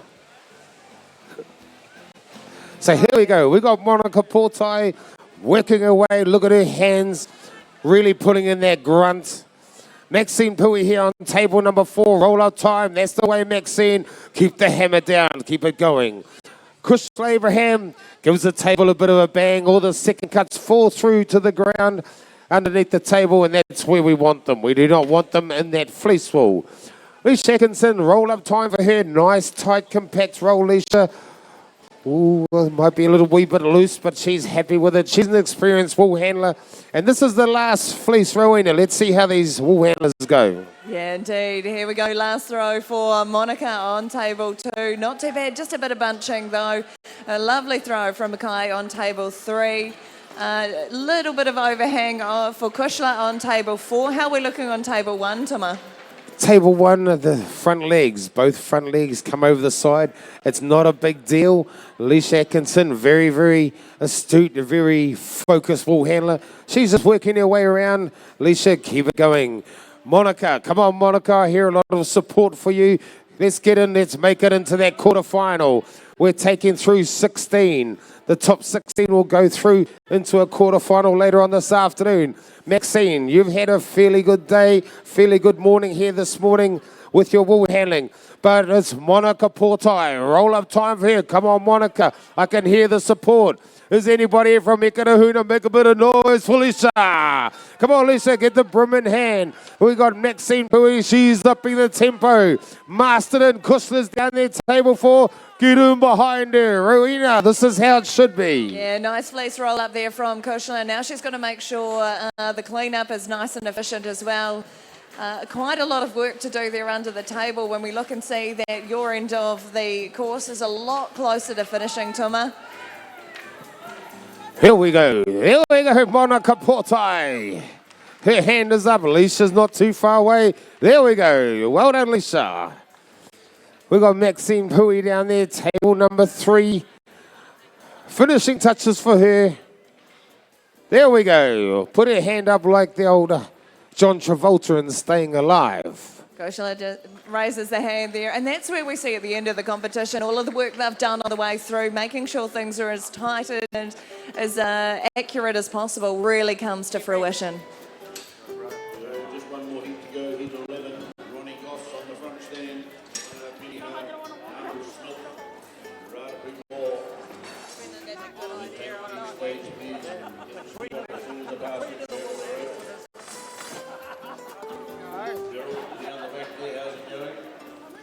Yeah, well, she's going full-time a wee minute ago, John. Don't get in Ray's way. This man right here putting these pins in, he was pulling that down. I mentioned it before, but I need to add a bit more, 5 spices to that bit of colour TV. That man has got some power in his body. He was swinging off that. Underneath it, he had to get that down. There must be some will in there, because he's a strong boy and he had to really give her some stick. And then Peggy come along and the last 5 or 6 smackdowns, but he doesn't give in. He's been busy all day yesterday with his mates and all this morning, unravelling every single bale and fluffing it all back up so it's as even as possibly can for the next competitors. And here he is having a go now, and he's giving it everything. I hope he leaves a wee bit, because we still need him. We've got a big program on today. Peggy says, I'll hold this over him. Just bang that through there, mate. He just gives it one little twist, which means it's a well lined up bale. All the preparation before this moment has been correct. And the 2 mates from Pongaroa, this shearer boy, says, hey, We're in Masterton. Let's have a go at the peers pressing. And so they should. Where are the clips? They're around here, that's right. These shearers, they haven't been helping out the presser the odd time. Big job pressing in the wool shed, one of the biggest jobs to be done. It's they don't have the pleasure in a wool shed of just doing the pressing. They're also the sheepo. Okay, the sheepo is the man that fills the pens up. So they've got to fill the pens up for the shearer, that's the catching pens, and the pens behind. Normally the farmer will bring them to the wool shed itself out of the covered yards. But up to the shed, that's up to the presser. And then, of course, he's got to look after the smoko. He's got to put the kettle on. He's got to look after the frying pan, have everything all organised that when it's knock-off time, the shearers and wool handlers can sit down, take a bit of a break. He'll have a bit of a catch-up of oddments and wool and start getting some bales down. Normally at lunchtime, he will load all the pens up again so he gets a good run after lunch. You've got to be really on the case. It is a super big job.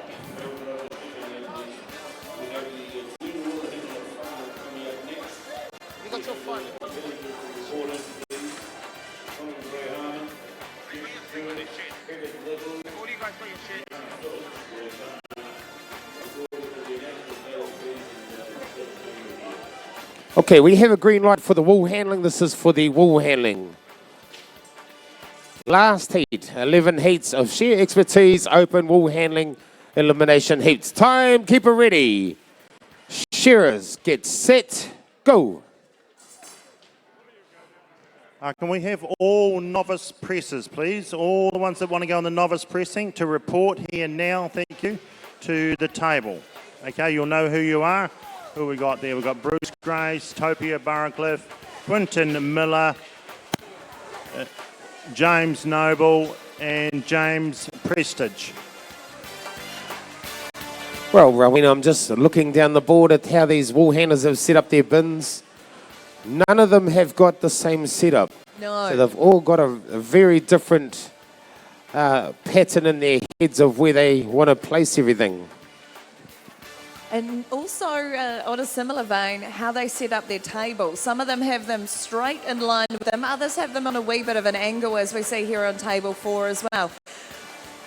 I guess it's like tomato, tomato. How you say it, how you set it up, it's how you've been taught. And you can still make tweaks as you go, but as long as you're comfortable, you have a bit of a second sense as to where everything is.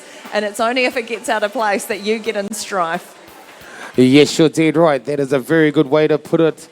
And a lot of these wool handlers, they do change every now and again. Someone will come with a new and innovative way to do something, and then everybody does it. But we have Rautapu Moore there on table number 4. She's from Seddon down in the South Island. We have Carmen Smith from Waipukaro. Table number 3.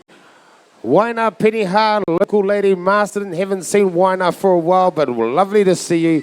And on table number 1, one of my favourites, Ronnie Gross from Mangamahu.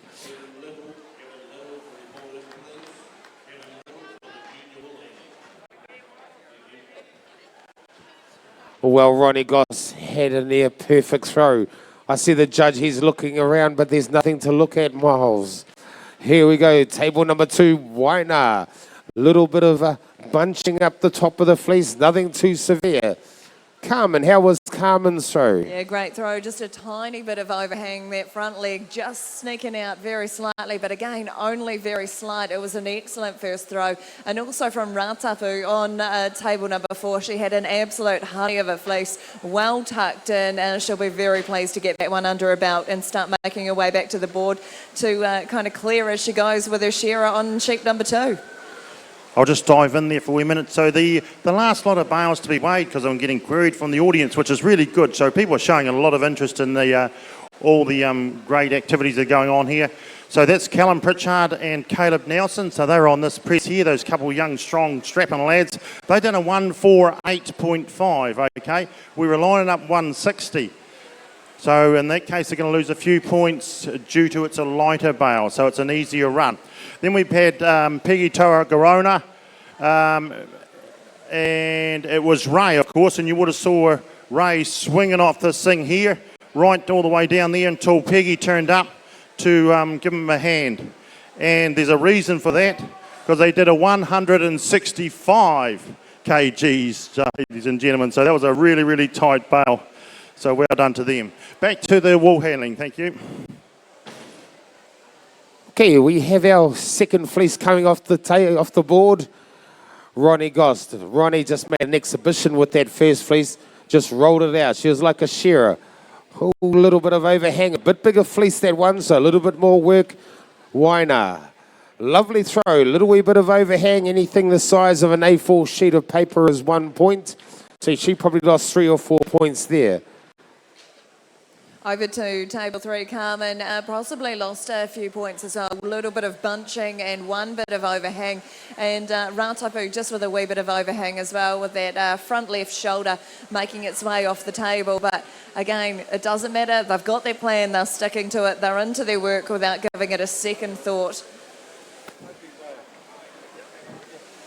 So Ronnie Goss down here on table number 1. Ronnie is the mother of Sarah Goss, the Sevens rugby player. Now, Sarah's married. I'm not sure of her married name. Hirini. There you go. And of course, we saw son Simon competing in the speed shear last night as well. Didn't manage to come through as well as he has. He's been shearing very, very well lately. Just managed to get a sheep that kicked out, coming through with 38 seconds, so wasn't too impressed with that. Yeah, you did right. That sheep, she was a bit of a BITC something. Children, Tuma. Children in place. Trying to keep it nice. So here we go. Ronnie Goss coming down the last side. She's starting to set up her fleece. This is the 4th and final fleece. So get in behind your favourite wool handlers, ladies and gentlemen, because these wool handlers, this is their chance. And really show your support for them. That looks like a big fleece from Carmen Smith's going to have on table number 3. Waina gives her table a bang. She doesn't want to cross-contaminate anything. Lovely throw from Ronnie. Oh, 1 more in the pen. There we go. Oh, golly, me getting a bit ahead of myself. Third throw is coming through for Ratapu and Carmen. Just a wee bit of overhang at the end here for Ratapu and a wee bit of bunching for Carmen, but they must be pretty impressed with that, as must Waina. Waina got it all on the table. All the pieces are where they should be, to the sides of the table. She's not having to go looking for them, which is exactly what you want. And here we go. So these wool handlers, they will now be thinking about their cleanup. Rowena, they'll be thinking about the cleanup. They'll be thinking in their minds, right, I need to really make an effort to get rid of this fleece. So I've got plenty of time to set up the next fleece and also try and clean a little bit under their tables. We've seen those top ones do that, haven't we? Yeah, it really brings in a third dimension, sorry. Could I just think of that, Liz, could we have the junior and intermediate finalists, please, in the shearing? The junior and intermediate finalists for the shearing down on the front of the microphone area. Can you make the draw, please? Thank you. As I was saying, Toma, it really brings in that third dimension. Not only are you worrying about what's happening on your table, what's happening on the board with your shearer, you're also starting to worry about what's happening under your table in terms of the clear-up. As the shoulders make their way, as shearers make their way down that final side with our 4th sheep here in our final open wool handling heat, brought to you by Shear Expertise. Sheep supplied by White Spurs as well. We talk about the support for the competitors. The support from these businesses and the local farmers is absolutely crucial as well. There we go, final throw from Ratapu. It's another goodie, just a little bit of overhang that'll pick her up 1 point. And we see Carmen and Waina line up their tables with their final throw. Wee bit of overhang at the end from Carmen Smith. It just got away on her a little bit. Waina, just a tiny bit of overhang. She'll be thrilled with that. Ronnie Goss, she had a lovely fleece. Come on, Ronnie, I can hear them cheering for you. Come on, Ronnie. Waina Piha, local girl, can't hear any support. There mustn't be anyone from Masterton here. We got Carmen Smith, Waipukaro, working away like a madman. Come on, let's get it on. 1 minute, 10 seconds is probably already took by you. Wool handlers need to pull your fingers out. Here we go, roll up time. Table number 1 by the looks of it, Ronnie Goss. This wool handler, she's a master wool handler too, Rowena. Oh, fantastic. We've seen a few of those coming through the heats. They're always a pleasure to watch. And you can just imagine how many people they've helped throughout their career to make their way up onto these tables as well. Ratapu getting into the clean-up now, really getting into her work, making sure every skerrick of loose fleece is managed to be collected at the end of the table. She'll be wanting to do that as quick as she can, not to pick up any competition points. Carmen Smith getting into her work as well, but I think it's Weiner in the lead there, and also Ronnie Goss down the end. She's got that pretty much in control, Tuma. Yes, you're dead right. These wool handlers, you'll see how efficient they are, a lot of these wool handlers, because I think it might be the Ratapu down there on table number 4. She'll be the first. There you go. We're very efficient. The Ronnie Goss is happy. Carmen Smith, she's still got a little bit to do. Come on, wool handlers, keep the tempo, keep it going.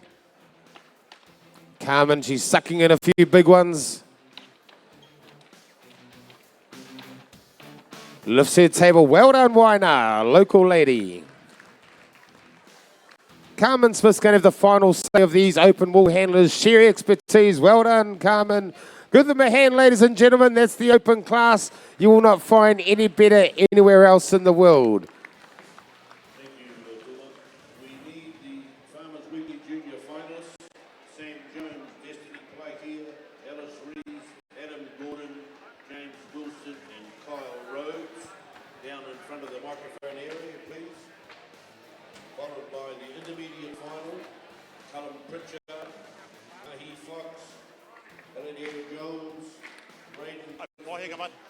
Matthew Hill and Corey Barracliff. One last one. Matthew Hunt too, sorry. Matthew Hunt. Right, thank you very much, John. We'll get this last and final heat of the pairs underway in the pressing. On press 1 here, they need no introduction. They are both local boys, born and bred. Jeremy Goodger and Vinny Goodger, ladies and gentlemen. Give them a round of applause. They are some of your legends of the Golden Shears. And over here we have Christine Woland and her son, Tyrone Oliver, and she has also been ruling the roost as far as the individuals go. Okay, press is ready. Judges ready. On your marks, get set, go. Now, you might be fortunate enough, just while we're having a change over here, folks, that you could spin your seats round and watch this. At the moment, we've had about an 8-minute has been our fastest time by a couple of youngsters. But Vinny and Jeremy here are the defending champions. Their name, rules, this honours board up here is individual champions. You've got the individual champion here at the moment. Vinny, as he gets those big wings going. And Jeremy, who's ruled the roost a lot in the individual a lot, has in, well, me and Tuma are losing count how many it is. And both of us should probably get the book out. It gets to that stage, it's just a lot. How do you quantify a lot? It's just a lot. He's won it numerous times. So the two brothers are giving us some stuff. And look at that for a pile of wool, ladies and gentlemen. There we go. We could put that on the scales and be close to 160 in one lift. And one step or one bounce or one hop. Holy smoke, they're both up there going for it. They're going to set a record in time. It's the 60th anniversary. We want to see something special. And this might be just it. As Jeremy loads up again and says, come on, bro. Step over it and get her squash down. Right, Christine, well, she's up. Tyrone said, hey, mum. Come on, get up there and get to work. Get that. I'll do all the hard graft down here and get all this wool up. You get it stomped down. You're going pretty well. You had a good weight